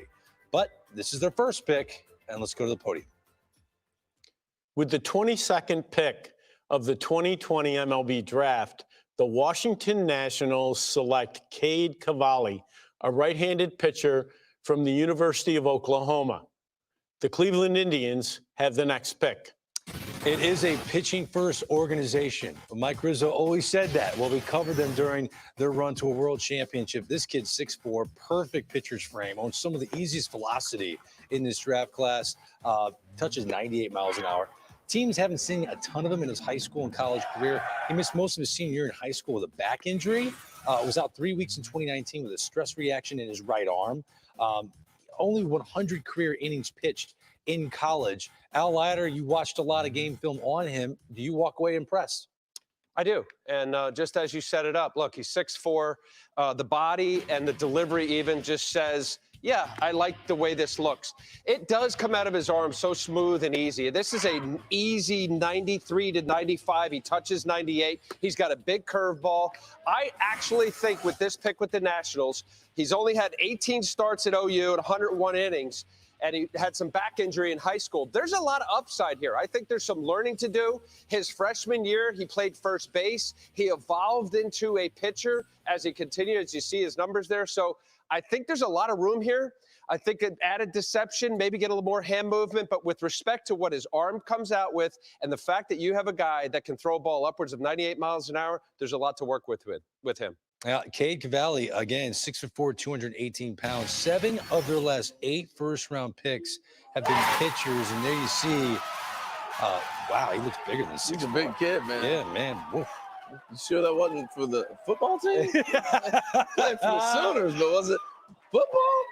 Washington Nationals, they know how to stockpile pitching. Carlos Collazo, what do you make of this pick at number 22 to the Nets? Yeah, the Nationals seem to like big physical pitchers, and that's what Cavalli is. I think on paper, he checks a lot of boxes that you really want to see from a starter. He's got a great frame, like you guys mentioned. The ball comes out of his hand really easy. He's got a very clean delivery. I think the point by Al in terms of his deception was a good one because it comes out so easy that I think sometimes hitters can pick it up a little bit. The fastball velocity is really good, but I've talked to scouts who think there's not a ton of movement on the pitch and that it can play down because of that. But at the same time, we've heard from some analytics guys who really like the qualities of that pitch. So yeah, it's interesting. This is a guy that he played mostly first base his freshman year at Oklahoma. Yeah, he hit a little bit. Yeah, he didn't focus on pitching until his sophomore year. How much does track record play into a pick like this for you?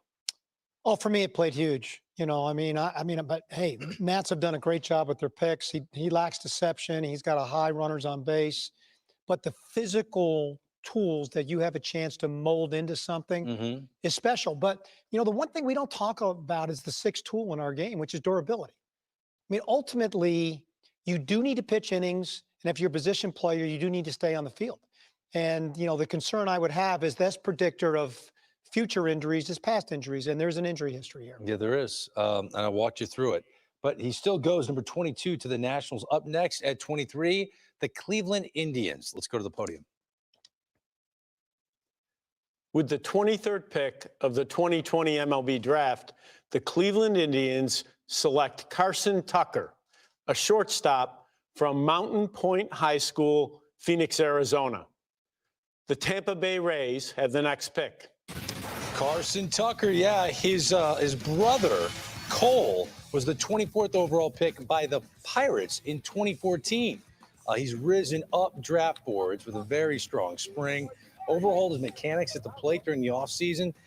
It paid immediate dividends for Carson Tucker. Now, his brother is using the player's eye to break him down. Watch this.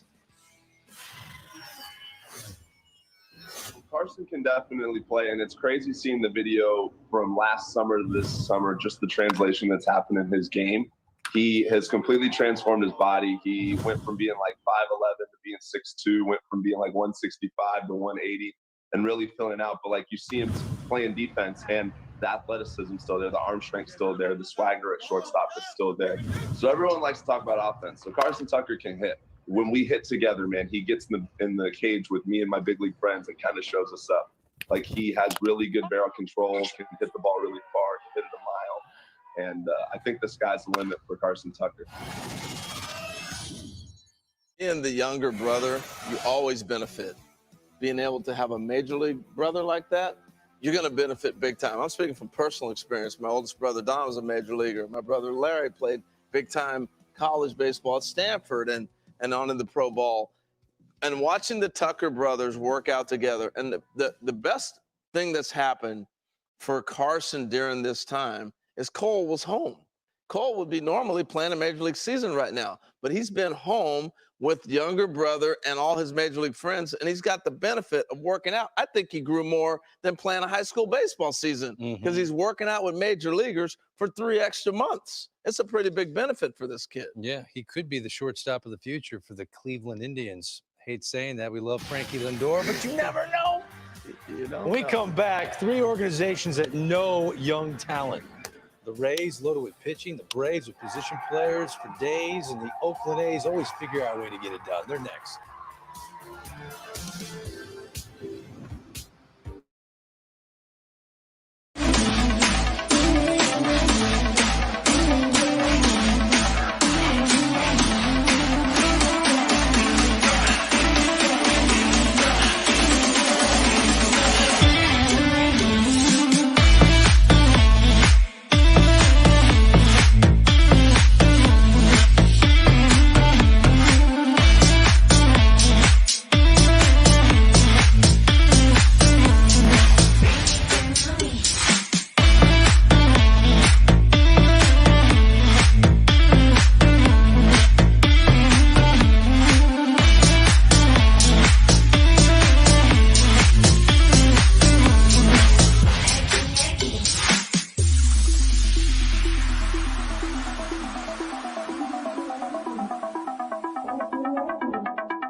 Rated E for everyone. Randy Johnson, Pudge Rodriguez, Griffey Jr. Big league legends in their prime face a team managed by a 12-year-old. Welcome to the big leagues, kid. Little Big League. Saturday at 5:30 Eastern on MLB Network. The 2020 MLB Draft Cam is presented by T-Mobile for Business, connecting MLB clubs and their draft picks with T-Mobile's most powerful signal ever. Let's check in on Eric Neander of the Rays via our T-Mobile Draft Cam. This guy has the #1 farm system in the game with the #1 prospect, Wander Franco, who's #1 according to MLB.com. Who will he take? They get outside the box. They get creative all the time, this Tampa Bay Rays organization. Behind them, you'll see the Atlanta Braves and then the A's. Right now, the 24th pick in the draft. With the 24th pick of the 2020 MLB Draft, the Tampa Bay Rays select Nick Bitsko, a right-handed pitcher from Central Bucks High School East, Doylestown, Pennsylvania. The Atlanta Braves have the next pick. This kid's 6'4", 225, expected to be the top high school arm in the 2021 class, but he reclassified, became eligible for this year's draft. Then his senior year would end before Pennsylvania team played a single game, giving only 2 seasons of high school baseball for scouts to see, and none as an upperclassman. Baseball America calls Bitsko the most challenging player for teams to evaluate in this 2020 class. He's verbally committed to University of Virginia, but that's probably not going to happen now. He went 24th overall to the Tampa Bay Rays. Nick Bitsko, all the confidence in the world. Kid's loaded with talent, and here he is celebrating with family and friends with our T-Mobile Draft Cam. Al, you told me to pause when I was like, wait a minute, 2 years of varsity baseball, And now you're going to draft him the first round. You said before the draft that you would do it, and here he is. The Rays did it. So there's certain instincts that you have, or at least I do, when I look at a lot of video, and didn't know the kid, watched a lot of video, and you look at him and you say, that's the way it looks. And I'll tell you, he kind of benefited from this draft and not, but I'm going to go to Phantom of the Opera. Who is Nick Bitsko? And why? Because of COVID-19, didn't get a chance to pitch this year. He's only got 32 innings in high school. Yeah, where is he? Behind the tree. We're hiding. This guy had his circuit last year with the showcases. He was a sophomore, remember, a rising junior, until January he became a senior. This kid is a man against kids, in my opinion, as a freshman and a sophomore. He's developed quickly, fastball, slider. He's been upwards of into mid to upper 90s, and I like the delivery. It's a smooth, it's easy, it's strong, it's powerful. Couple spots, led with his back kind, rear end there. You see where he is at ball contact with his arm in position to throw, and then a nice follow through. I think there's a lot of upside. You have a kid, again, who hasn't pitched a whole lot, but this kind of stuff here, quarantine, 98.5, okay, Rapsodo in a gym somewhere. He has what I think it looks like. And the reason why I'm even more near and dear to this is Northeast is hard to pick guys. You see the list of guys that have been first round. There's been more than that, but, Rick Porcello, Chris Carpenter, and others. I'm talking about the Northeast.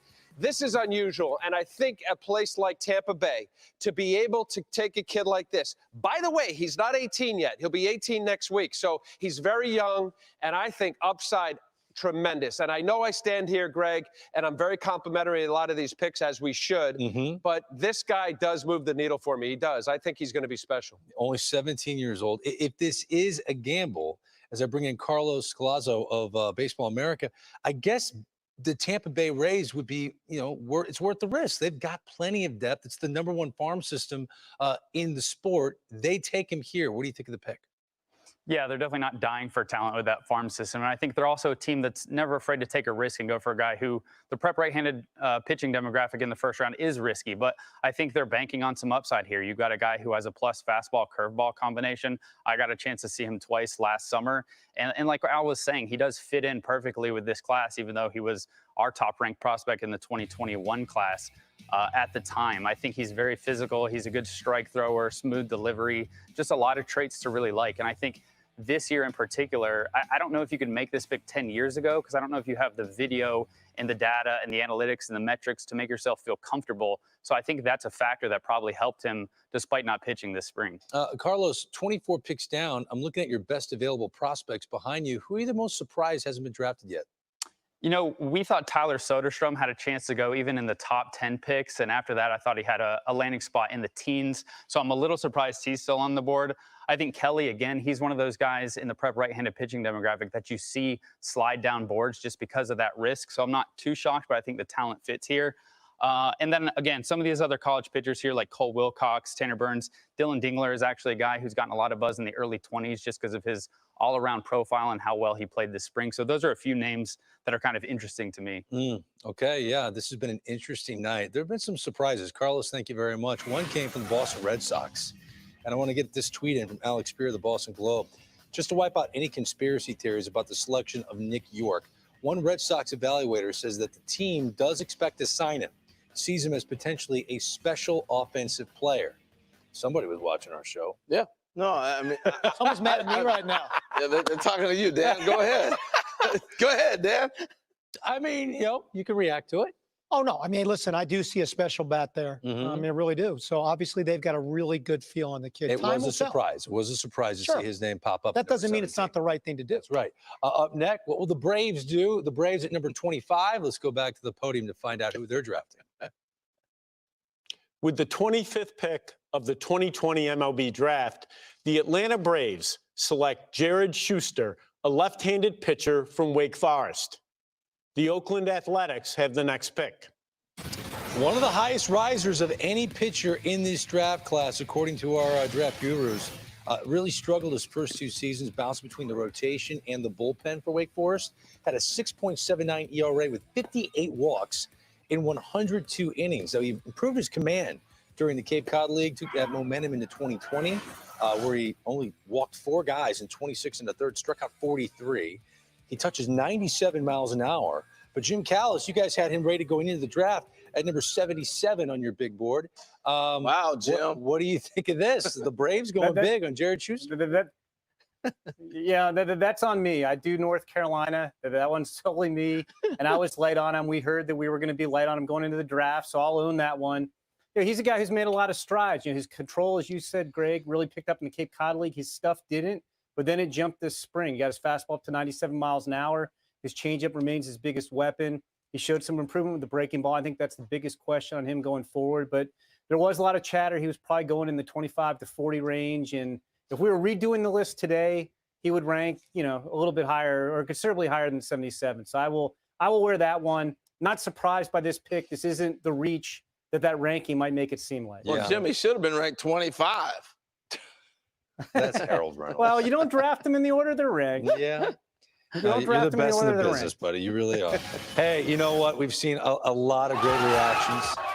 Nick Bitsko being drafted by the Tampa Bay Rays. He was going to be the number one pitcher in high school in 2021, but then he reclassified. Asa Lacy, look at this crowd of people.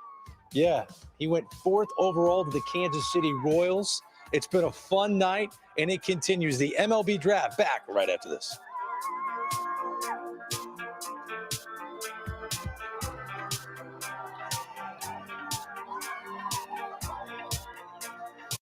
At Domino's, we think you and your oven could use a break.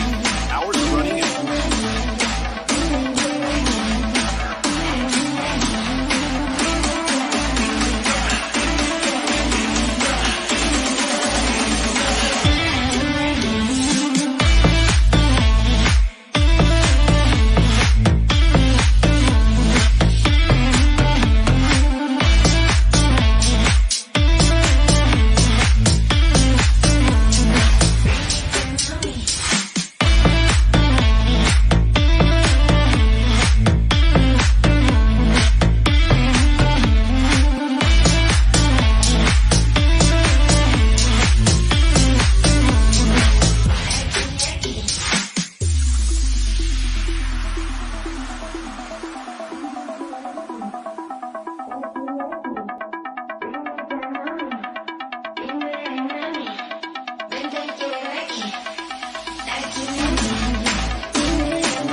Rated E for everyone.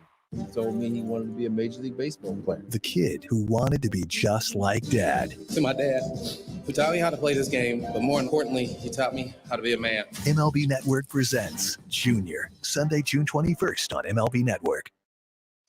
Welcome back. You're looking at the exact draft board interface that Major League Baseball clubs are able to see in real time as players are drafted through Google Meet. And our big board has been filling up, 25 picks down.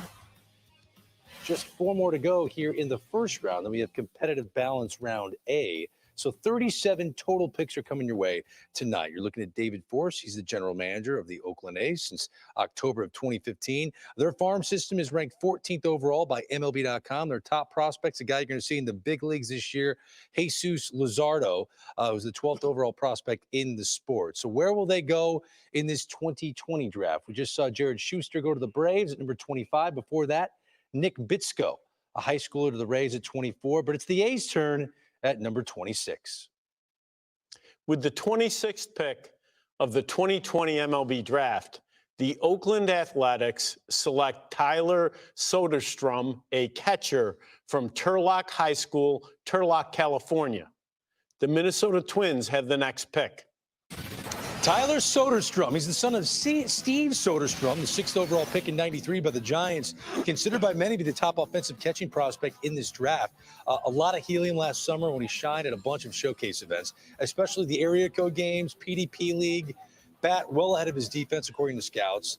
Very mature, advanced approach to the plate, especially for a prep hitter. There are questions regarding whether or not he's going to remain at catcher as a pro. Do you see that? Dan, do you see Soderstrom as a catcher at the next level?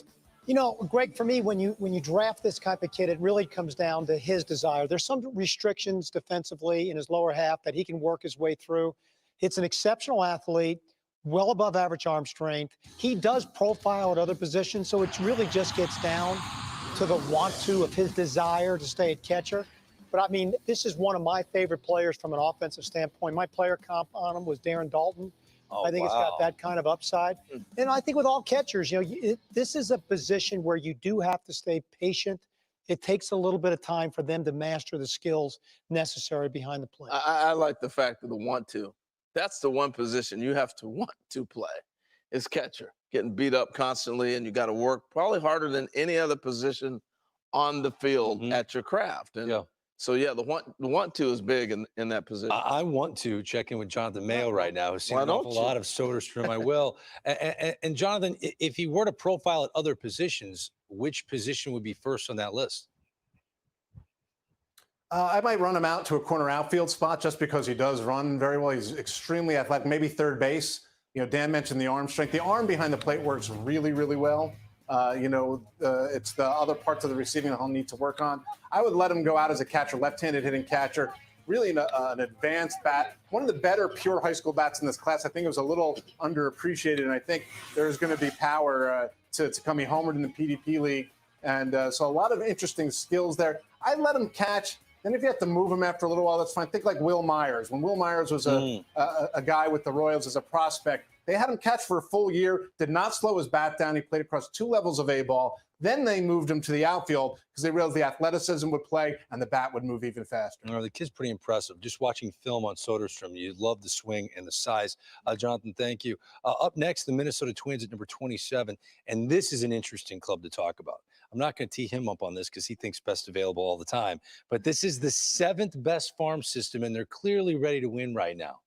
Clearly ready to win, and their top 3 prospects are position players. Yeah, that's why I think they go college pitcher. Right? Yeah, I do. Okay. I'm not even going to ask him. I might not even look at him on this one. Best player. Yeah. Up next, it's the Twins at 27. Let's go to the podium. With the 27th pick of the 2020 MLB Draft, the Minnesota Twins select Aaron Sabato, a first baseman from the University of North Carolina. The New York Yankees have the next pick. What do we know, Harold? I mean, they only set a major league record for home runs last year. Let's keep go get adding another power. Aaron Sabato, one of the top first basemen in college baseball, off the board, large frame, huge raw power. Rivals that of even Spencer Torkelson, who went number 1 tonight, draws comps to Pete Alonso for his size. 2019 ACC Freshman of the Year honor, slugged .698, 25 home runs in 83 games across 2 seasons at Chapel Hill. But if you're looking a couple of years down the road, you're looking at Nelly Cruz. Is he still going to be playing at that elite level? Yeah. You don't know what's going to happen with the rest of their Here you go, predicting the future again. You got the DH there, too, for him to play with. Aaron Sabato, a guy that leading into the draft, Jim Callis, was getting some helium, right? People were really into this guy's power. Yeah, they're really into his power. He was a little bit of a tough evaluation because he's draft-eligible sophomore, so not as much track record as your typical college player. And he didn't play last summer, so nobody really got to evaluate him with wood bats. But that didn't hurt him too much, obviously. He goes in the first round here. You mentioned Pete Alonso. That's the parallels that people draw. You know, it's a power-over hit guy. You know, a little limited athletically. You know, it's first base only, might even be DH, but you're really buying the power bat. And he's a guy who got off to a real slow start last year, came on, was one of the best power hitters in college baseball down the stretch in 2019. And if you want to look at that Pete Alonso comp and you want to feel good about it as a Twins fan, Pete Alonso hit 4 home runs as a freshman at Florida. Aaron Sabato hit 18 at North Carolina. Not saying he's going to quadruple Pete Alonso's home run output, not saying anything like that. But, it's an interesting comparison. You can say whatever you want. You're Jim Callis. People are always buying, man, what you're selling. And if I'm a Twins fan, I like hearing that stat. All right, all you Yankee fans, we got a ton of them in our crew. They're waiting on the edge of their seat. Brian Cashman make the pick. The Yankees at number 28 after the break. The 2020 MLB Draft is presented by T-Mobile. With the only nationwide 5G network, MLB clubs and their draft picks are covered with 5G in more places. T-Mobile for Business is ready to power business of all sizes. Hey, mama, what's up?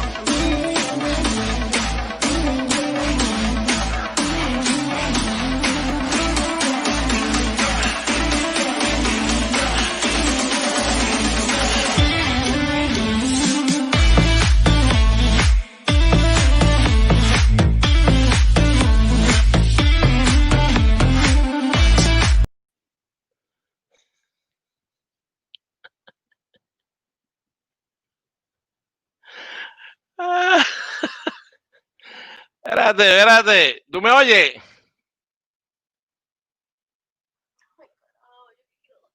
Espérate.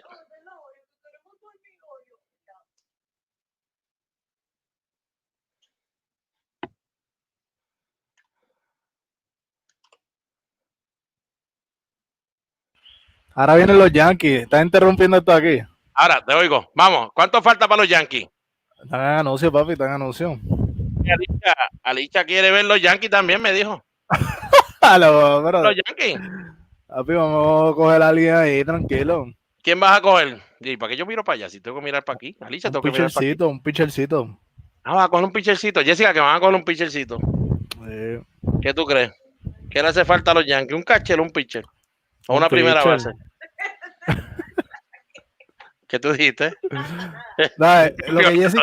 Un campeonato. Lo que Jessica quiere, eso es lo que va a coger. ¿Qué Jessica quiere? Dile. Un milagro, dijo Jessica. Eso no lo hay en los... Pero eso lo piden todos los equipos. Yo cogí un segunda base de high school. Eso es para de aquí a 4 añitos, 3 añitos. Pues si de Pedro ya era, yo creo que de Pamper, está bien que tú cojas ese, está bien. Ojalá y salga con Pedroya. Ojalá y salga con Pedroya. No hay un manager ahí de los Yankees. No, ese es el compensation pick.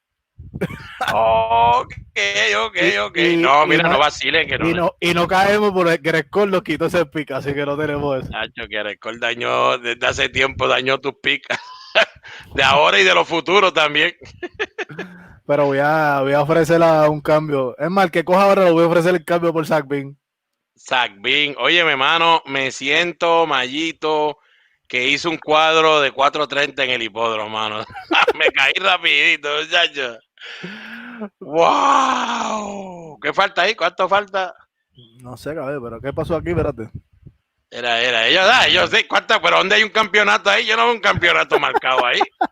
¿Pero dónde está el campeonato? Eso es lo malo, espérate. Ahí va, vamos a oírlo. Pick of the 2020 MLB Draft, the New York Yankees select Austin Wells, a catcher from the University of Arizona. The Los Angeles Dodgers have the next pick. This is the second time in the last 3 years the Yankees take a catcher with their first pick. Anthony Siegler was selected. What are you trying to say, Greg? In 2018. I'm just pointing out facts. This kid's got a sweet swing, though. Yeah, he does. He does. Questions whether or not he can stick at catcher. Otherwise, think Kyle Schwarber here might be in the works. That might be the comp. He decimated Pac-12 pitching, posting a career 1,035 OPS for the Wildcats. He hit with a wood bat as well. 7 home runs at the Cape last summer to rank 3rd in the league. Raw power. ¿Qué tú dices? Austin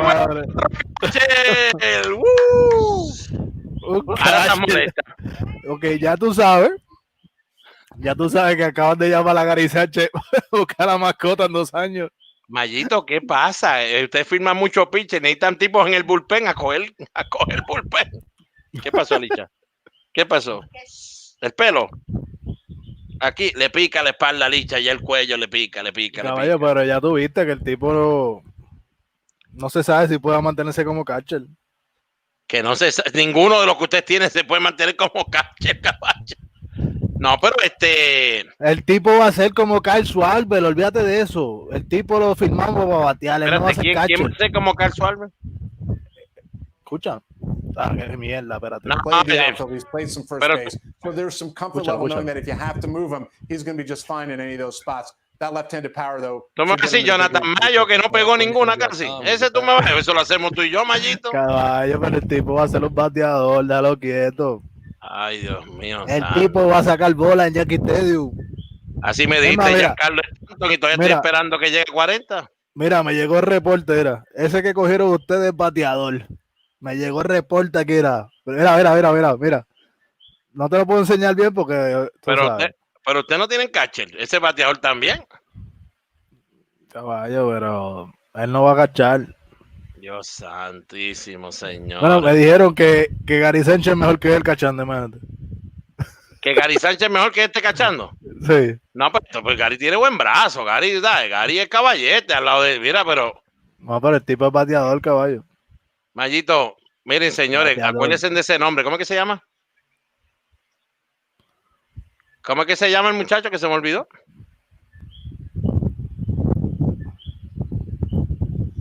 Espérate, que no me lo sé de memoria. No, estoy mirando por aquí abajo que está escribiendo. Austin Wells. Austin Wells, ya ustedes saben, como los juguitos Welch. Ese no va a jugar con los Yankees en Grandes Ligas. No, ese va a terminar en otro equipo, olvídate de eso, Mayo. Caballo, tranquilo, mira, Eva. Tú viniste para que este pick de los vemos, Dios. Pick of the 2020 MLB Draft, the Los Angeles Dodgers select Bobby Miller, a right-handed pitcher from the University of Louisville. The Baltimore Orioles have the next pick. This kid's more than just a sidekick to Reed Detmers, who was already drafted by the Angels earlier tonight. He's dominant in his own right. Throws a heater that can touch triple digits. He sent Louisville to the College World Series last year by taking a no-hitter into the ninth inning of the clincher of the Super Regional against East Carolina. He was moved into the starting rotation full-time this spring, the 2-3. Ese es tu pick. Bobby Miller. Eso es para los Dodgers, caballo. Los Dodgers tiran demasiados bateadores. Necesito picheo. Es más, ese yo lo quería en Boston. Ese no es mal pitcher. Ese chamaco tiene stuff. A lo mejor se lastiman después porque tú sabes cómo es. Mira. Cuidado con el nene que se cae. Agárralo. Que eso me pasó a mí con mi cuñada en una pelea de Tito Trinidad. Fácil debe estar brincando en la casa. Cogimos pitch.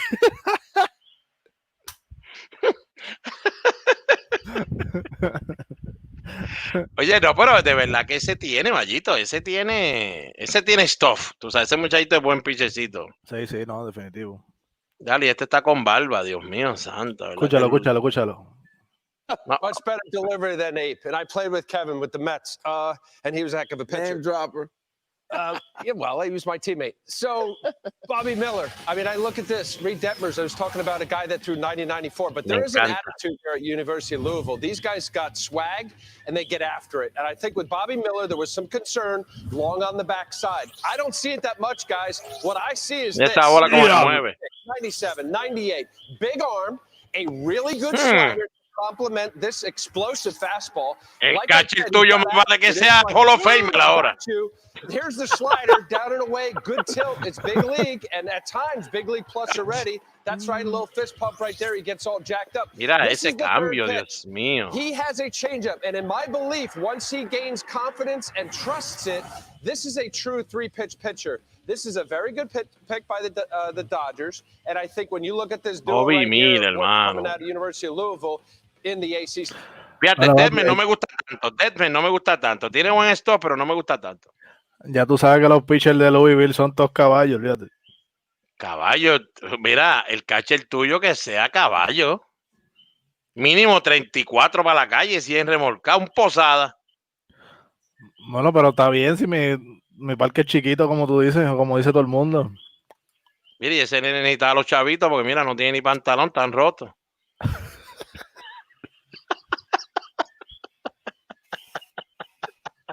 Mira, soltaron el perro. Mira, bueno, no suelte el perro que...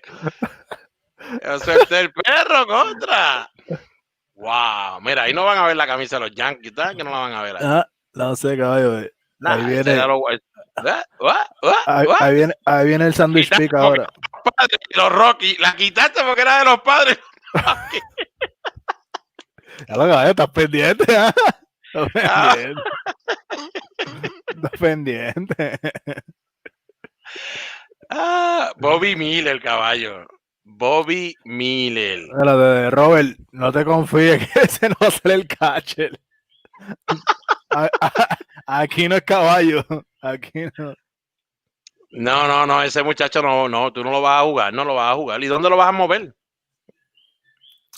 Siempre hay break para primera base. Siempre hay un hueco en la primera base. Déjame llamar a Urchela. Urchela, te van a mover porque el catcher es una jorobienta. Bueno, para tercera no va. Me gustó lo que dijo nuestro pana Miguel Andújar los otros días en una entrevista. ¿Qué digo? ¿Cómo está el hombre? El hombre está mejor que nunca. Más vale que está mejor que nunca. Más vale, Amallito. Pero ve acá, pero tú no me dijiste que el primera base es de ¿Quién? Cuerpo del Caballete, el animal. Luke Boy. El animal tuyo, Luke Boy. Eso es, fíjate, era un Avenger. Un Avenger. Mano, está ahí, caballo. Es un muerto, Mallito. Eso es lo que es un muerto. Está levantando pesa, está levantando pesa. Eso es un muerto, Mallito. Eso es un muerto. Pues no, pero a lo mejor en 80 juegos esta temporada hace algo. Un muerto. Si no lo hace en 140, lo va a hacer en 80, Mallito, por favor. No dejen jugar a Stanton. Papi, los 80 juegos. No digas eso porque hay muchos peloteros buenos en 80 juegos y después. No, pero él no es esa. Muchacho, Luke Boy, eso fue, mire, un Kevin más de la vida. Un Kevin más, Mallito, un Kevin más, Mallito, un Kevin más de la vida. Kevin más. Antes tú has cogido ese catcher sobre Bobby Miller, que todavía estaba disponible. Caballo, yo no sé, acuérdate que bueno, no sé, caballo. Eso me recuerda cuando Stan Brenner se enteró. Y esa outfield que nos dio 2 honrones con 19 años, ¿quién es ese? Andrew John. Pues dímele, dame una llamadita al scout mío de Curazao, de los Yankees, los mandas para buen sitio. Mira, el año que viene yo me voy a sentar con Cashman para el próximo draft. Sí, señores, usted cuando se acabe este programa, busque más o menos esta hora por aquí, cuando venga el pick de los Yankees, y vean en la cara de Mallito cuando vio el stop de Bobby Miller. Cuando él vio a Bobby Miller en la loma. Yo lo había visto, pero no sabía que iba a coger tan rápido. Yo pensé que lo habían cogido ya, fíjate, es que no estaba pendiente de esa parte. Yo pensé que ya lo habían cogido, chicos. Ya lo. Miren eso. Lo que están de analista del draft de este año. High School 11, Colegio 18, Pitcher 11, Position Está Play balanceado, 18. está balanceado. Pero me gustó una estadística que ellos dieron ahorita, que no me llamaste cuando la subieron, fíjate. Me debiste haber llamado cuando la subieron para irnos en vivo. El equipo que más jugadores pick en el primer round le han jugado en Grandes Ligas, que eso no es fallar. Si tú coges un primer pick y juegas a Grandes Ligas, por lo menos llegó a Grandes Ligas, ¿o no? Escucha. Pero mire que Of the Baltimore. 2020 MLB Draft, the Baltimore Orioles select Jordan Westburg, a shortstop from Mississippi State. Esta gente lo que está cogiendo. Well, a big night for Mississippi State baseball, Justin. El dirigente de Mississippi State le están renovando el contrato ahora mismo. Por 5 años más. Él cuando recluta dice, pero yo te recluto, pero no me pidas 3 o 4 millones para firmar, pide bajito. Diablo, porque tú vas a llegar a un deal como quieras, mano. 6-3. Espérate. Los tipos no bajan de ahí, 6-3, 6-4, 6-5. Pero imagina esa gente cogiendo, no, olvídate de eso. Lo que hicieron ellos en el primer round, olvídate de eso, ya le dijeron a los fanáticos. Por eso es que Gleyber Torres le pega 60 jonrones en un año a ellos. Mallito, pues si tú tenías, es más, coge pitcher, tú tenías pitcher para coger en ese momento. No, ese tipo como batea era. Olvídate de eso, muchachos. Ahí bateo yo también. Mira, eso lo hacemos tú y yo en la AA y no nos votan a la semana. Pero Mayito, tú, Max Meyer, que hablamos de Max Meyer. Ese era el que tenías que coger. Mira ese, tacho, esto está, mira. Pero Mayito, mira lo que dice este hombre aquí, espérate.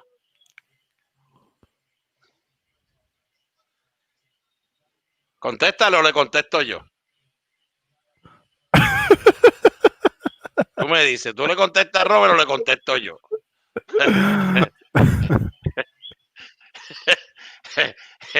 Y que no se me olvide que ya le había escrito esto, por si acaso. Yo sé que tú lo estás viendo. Pero entonces, el mismo fue que había puesto esto.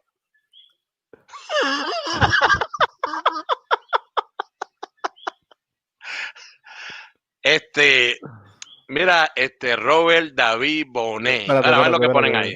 Pick of the 2020 MLB Draft, the Pittsburgh Pirates select Carmen Mlodzinski, a right-handed pitcher from the University of South Carolina. The Kansas City Royals have the next pick. No es mal pitcher ese. No caballete, pero es buen pick. Buen pick. Es el Gerescol que los Piratas querían otra vez. Buen pick. No es mal pick. No es mal pick. Dealing with torn fingernail, Mlodzinski No es entered mal the pick. sophomore No es mal season pick. at South Para mí es más Carolina relevista, as ¿viste? South Carolina's number one starter.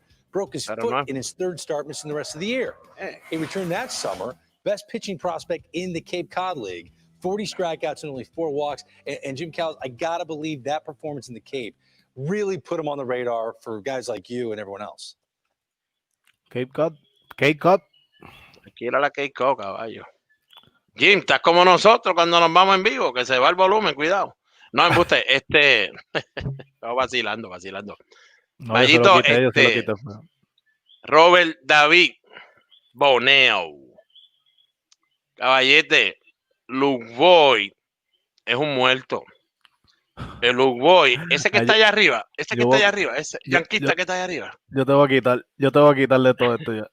Ese yanquista que está allá arriba, Robert, me dijo el año pasado que Luke Boyd iba a ser un caballo. Que tú, muchacho, lo que vimos en eso, muchacho, ese tipo es caballo. Yo le dije a ese que está allá arriba. Lo peor que hizo Cashman fue decirle a Luke Boyd, la primera base es tuya. Porque eso no va a llegar ni a 80 empujar, ni a 30 honrones. Eso es. Y rápido decimos que se lesionó. Pues claro, se lesiona cualquiera si no estaba bateando. No, embuste. No es caballete. Luke Boyd es buen peloterito, pero no es caballete. Kevin, lo vemos un poquito difícil la cosa para los boricuas. Lo habíamos hablado ahorita al principio del show. Pero nada, vemos difícil. Trey Cruz debe estar por ahí ya mismito en la segunda, tercera, cuarta ronda. Vamos a ver aquí. 32nd pick of the 2020 MLB Draft, the Kansas City Royals select Nick Lofton, a shortstop from Baylor University. The Arizona Diamondbacks have the next pick. After going undrafted in 2017, Nick Lofton is now one of the first shortstops off the board this time around. Possesses one of the highest floors in the draft, according to scouts. None of his tools off the charts, but he just does everything well. Extremely versatile. Started at 5 different positions for the U.S. national team, although there's hope that his good instincts and solid arm strength will allow him to stick it short at the next level. A contact-driven approach to the plate, according to scouts. He struck out only once every 11 at-bats in his college career. And Nick Lofton drafted here by the Kansas City Royals. Harold, what do you think? A los caballos. A Kansas City le gustan los ciores. Bien como 100 ciores prospectos en Liga Menor. Te voy a decir algo de ese prospecto. Robert.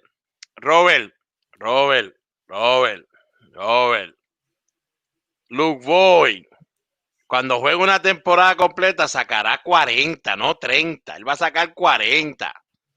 Pero como le dije a Mayito, yanquista del año, yanquista mayor, es un muerto porque él se lastima y no va a jugar esa cantidad. Él no es esa clase de pelotero, no lo va a jugar. Pues Mayito, Giancarlo Stanton, ¿tú te sientes que ha producido para los Yankees? No. Y no es un muerto, pero para mí es un muerto porque no produce para el equipo, está lastimado siempre. Ok. Mayito, para que tú veas cómo son las cosas, y con este termino, bendito, para dejarla. Mira. Esto, deja que conteste Kevin por mí, porque. Ese tipo, vamos a bloquear a Kevin de aquí. No está ayudando a la causa. Mayito, ven acá, serio, para que tú veas cómo son las cosas y se me hace difícil entenderla. Y a ti a lo mejor se te va a hacer difícil entenderla. Ese muchachito el año pasado no lo draftearon. No. Ese Ciore de Kansas City. No lo draftearon. El draft es más pequeño este año. Tú dirás, definitivamente jugadores ahí. Ese se jorobó. Ese nunca va a ser las primeras 5 rondas. Sí. Lo cogen el primer round y ellos mismos te están diciendo los tours no son del otro mundo. O sea, no tiene. Que él hace las cosas bien. Pero de eso entonces tenemos en Puerto Rico un montón. No, ¿Por qué entonces nosotros no tenemos break, verdad? Eso es así. Mira, muchachos, ese muchacho estuviera en casa de mi novia hoy. Porque yo digo, a mí no me van a coger ni. Ya yo, si ni me draftearon el año pasado, ahora que hay menos tiempo, menos. Wow. With the 33rd pick of the 2020 MLB Draft, the Arizona Diamondbacks select Slade Cecconi, a right-handed pitcher from the University of Miami. The San Diego Padres have the next pick. This is a flamethrower. 6'4", 219, dominant high school career. Was ranked as one of the top prospects available in the 2018 draft. Injury concerns left him on the board until the 38th round. Scouts love his big, durable frame. Conozco becado que quería ese. Conozco becado que quería ese. About any college arm. Ese buen pick. Ese buen pick. Seemed like he was going to do that this spring, but of course the pandemic wiped everything out. There's some reliever risk here. Yo creo que para su bullpen era caballo. What I'm hearing, Jonathan Mayo, are you hearing the same thing? No, eso es así. Pero conozco el scout que quería ese, sí. Ese buen pitchercito, ese buen pick. Digo, se puede lastimar y eso es verdad que lo ha demostrado que se ha lastimado un par de veces, pero tiene caballo, tiene mejor. Kansas City sale mejor cogiendo ese tipo que el Ciore que cogió, caballo, hello.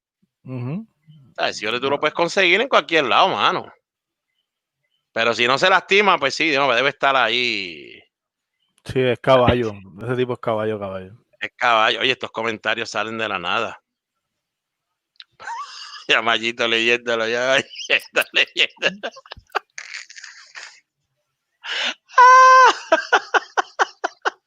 Chacho, si mira quién lo está escribiendo, caballo. Mira quién lo está escribiendo. Lo sé. El hijo de... Lo sé. Chacho, sácalo de ahí. Y mira Robert ahora, ya se salió el Luke Boy, ya no va a robar más con Luke Boy. Así cualquiera, Gleyber, así cualquiera. Fourth pick of the 2020 MLB Draft, the San Diego Padres select Justin Lang, a right-handed pitcher from Lano High School, Lano, Texas. Buen pick. I'm Michael Leachman from Denver, Colorado.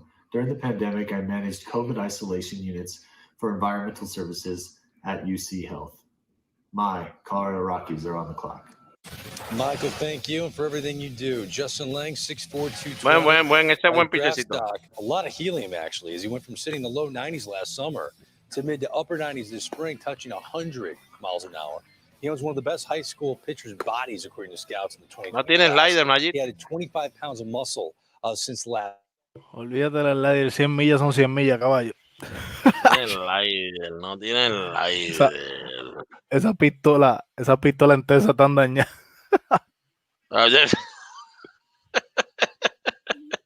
Diablo. Esas pistolas no las llevan a Latinoamérica, ¿verdad? Esa tienen turbo allá. Oye, mira, Daniel Cabrera, ese no es mal peloterito, Daniel Cabrera, la outfield ese. No es mal peloterito todo, pero ya ahí no queda mucho, ya no queda. Bueno, Mayito, nada, yo entré solamente a ver si ibas a coger a Bobby Miller. Pero. Este es el que yo quería saber, míralo ahí. El nombre. Bien, se debe curar en Colorado, de verdad que sí. No, Yankee te se curaba más. Mira, y para los que son fanáticos de Colorado, por si acaso. Colorado. Que no cabe ni en la cámara, caballo. No, es un animalito, mira, no, de verdad que no, es caballete, de verdad. Oye, el distanciamiento social se acabó en esas casas, ¿verdad? No, caballo. Esa familia, acuérdate. Ah, entre familias, sí, porque ellos todos son hermanos, tíos y vecinos, ¿verdad? Sí, no. Pero Y nada. nosotros, yo que ando con una, mira, y la tengo lejos, 6 pies más atrás que yo, ¿la Licha? No, estamos cerca. Te voto, vete. No, pero serio. Jessica, por favor, los Yankees cogieron un catcher. Yo no tengo culpa de eso. Esos son ellos los que dicen que van a coger. Yo no tengo culpa de eso. Si Yo, hubiera quedado calladito en el otro round, no estuviera. A lo mejor los Yankees cogían otra cosa. otra cosa, papi, tú sabes lo que esperar todo esto para coger un catchercito de ñoña y dejar a Bobby Miller pasar. Pero entonces, mira lo que me envían por WhatsApp ahora. Ajá. Mira lo que me envió por WhatsApp ahora. ¿Se ve?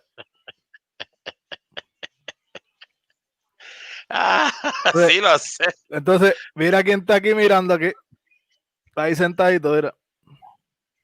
Ay.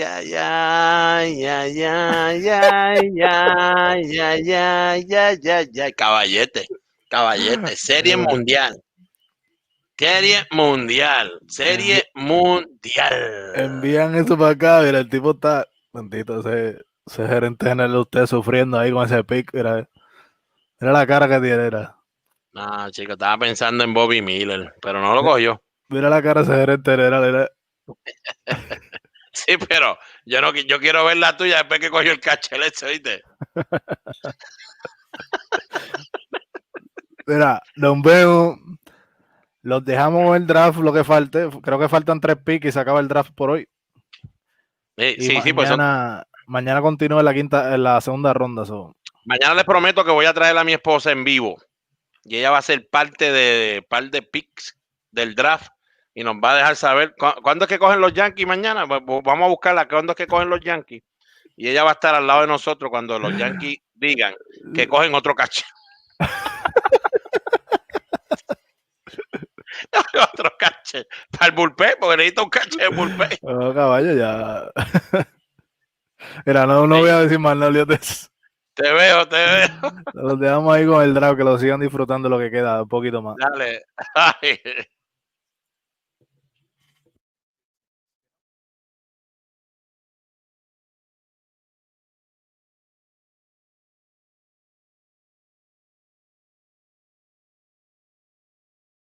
Hey kids, want to learn from the best in baseball? Then you need to watch Play Ball. Get pitching and hitting tips from St. Louis's best as host Mark DeRosa catches up with a trio of cards. Play Ball, Saturday 10 a.m. Eastern on MLB Network. Play by Nolan. Called out now. He's got a Nolan being Nolan. I want to wish good luck and congratulations to the guys in the 2020 draft. Getting drafted is one of the most special things that's ever happened in my life, and I know it will lead up for you guys. And I hope that you guys accomplish great things. I know there's going to be some great ball players coming out of this draft. So I just wanted to say congratulations, good luck, and enjoy every moment. One of the best players in the sport, Jeff Bridich, the GM of the Rockies, looking on as they're set to make the pick at number 35 here in the competitive balance round A. With the 35th pick of the 2020 MLB Draft, the Colorado Rockies select Drew Romo, a catcher from the Woodlands High School, the Woodlands, Texas. The Cleveland Indians have the next pick. 2 position players drafted here tonight by the Rockies. Drew Romo converted from shortstop to catcher at the age of 13. He's blossomed into one of the best backstops in the country. In fact, Perfect Game ranks him as the top defensive prep player at any position across all age divisions. Romo possesses elite defensive skills, top-rate throwing arm, impressive pop times. Potential Gold Glover, served as Team USA's under-18 starting catcher for the last 2 years. Last 2 years he did that, which is a hard thing to do. Drew Romo going to the Rockies. And Dan, I know as we were doing our draft prep and doing some of our meetings, getting ready for tonight, this is the name you kept bringing up. Why? Well, I mean, to me, he's the best defensive high school catcher in the draft. It's like he's already a professional catcher, and he's playing in high school. He does everything well behind the plate. He just moves well, receives well, blocks well. His throwing is accurate. He's got great rhythm and tempo behind the plate. And as far as the bat being behind the glove, well, how can it be? I mean, the way this young man has worked on turning himself into the type of defensive catcher he is, it's you know, the bat may take a little time, but it's a switch hitting catcher. I think it's Grandel, and I think he's going to turn into that kind of player. Wow. He's a definite big leaguer. and he's going to mix in some all-star years. And they just got their catcher of the future. High praise. Jim Callis, give me more about the bat of Romo. What could it develop into? I think I might be a little bit less on the bat than Dan is. I think Dan's giving you the high end, or at least what I would think would be the high end. I kind of see him as maybe more of a 260, 12 to 15 home run guy, which is going to be fine with that defense. I mean, he is the best defensive catcher in this draft easily. You know, he's one of those guys. I mean, it's kind of a scouting cliche, but the defense is so good. You know, he's at least a big league backup. And even besides the physical tools to catch, I mean, he gets a lot of praise, and he's a great leader. He works hard. He's got a high baseball IQ. So I think what you have here is you have a surefire big leaguer, which is not something you can say all the time about a high school catcher, but surefire big leaguer. And if the bat develops, then he could be a potential all-star. A high school catcher, great defender, and a high school position player that was regarded as the top high school player going into this draft class. This is the Cleveland Indians video conference as they work to put this class together. They already took Carson Tucker earlier, the shortstop. Let's find out who they're taking with the 36th overall selection here on day one of the 2020 MLB Draft.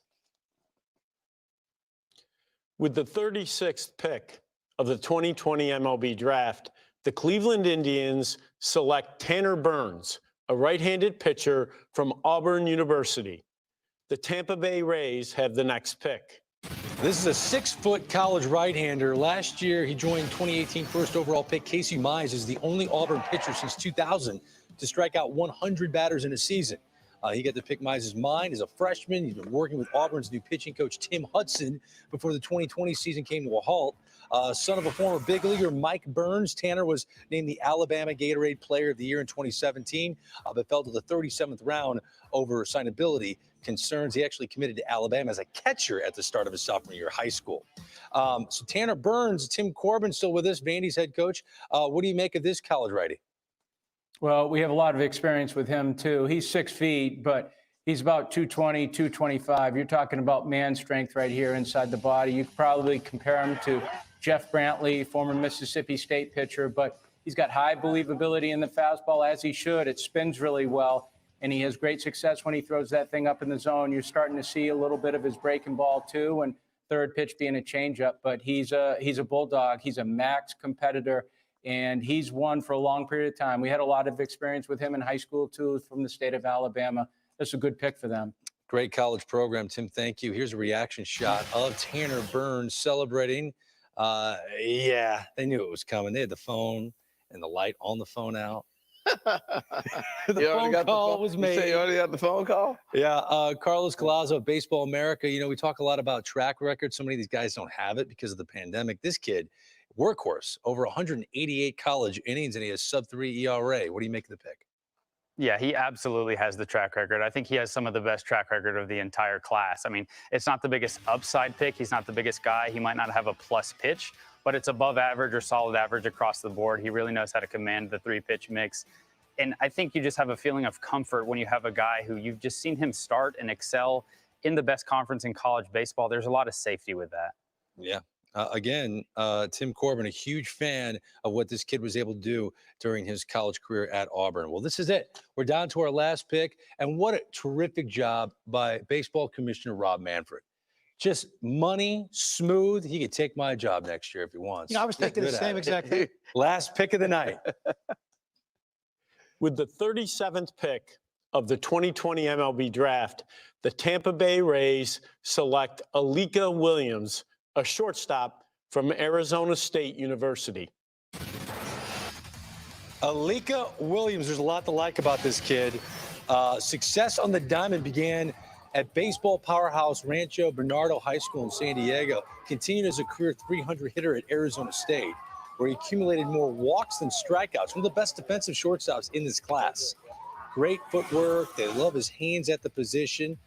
His bat took a huge step forward this past season. And Jonathan Mayo, is it right they moved him to the cleanup spot for the Sun Devils? Yeah, I mean, some of that was trying to find ways to make sure Spencer Torkelson was protected by someone who could make contact. And I think when you talk about Alika Williams, you really focus on the defense. He can just flat out play shortstop. He's going to play shortstop for a very, very long time. It's a contact-oriented approach at the plate. You mentioned the more walks than strikeouts. He'll hit the ball the other way. He started to show some extra base authority, especially as a sophomore. Shortened spring this year, he got out of the gate kind of slowly. The Rays obviously are hoping that the bat he showed, the summer and last year is more who he can be, but it's a really, really good defensive profile at a premium position. Once again, it's the #1 farm system in the sport, the Tampa Bay Rays, and they add Alika Williams of Arizona State. Jonathan, thank you so much. It flew by. Our day 1 draft big board is completely filled. It started with Spencer Torkelson, drafted as a third baseman out of Arizona State, and it ends with a shortstop from Arizona State, Alika Williams. We're going to wrap up an exciting night here in Studio 21 right after this on MLB Network.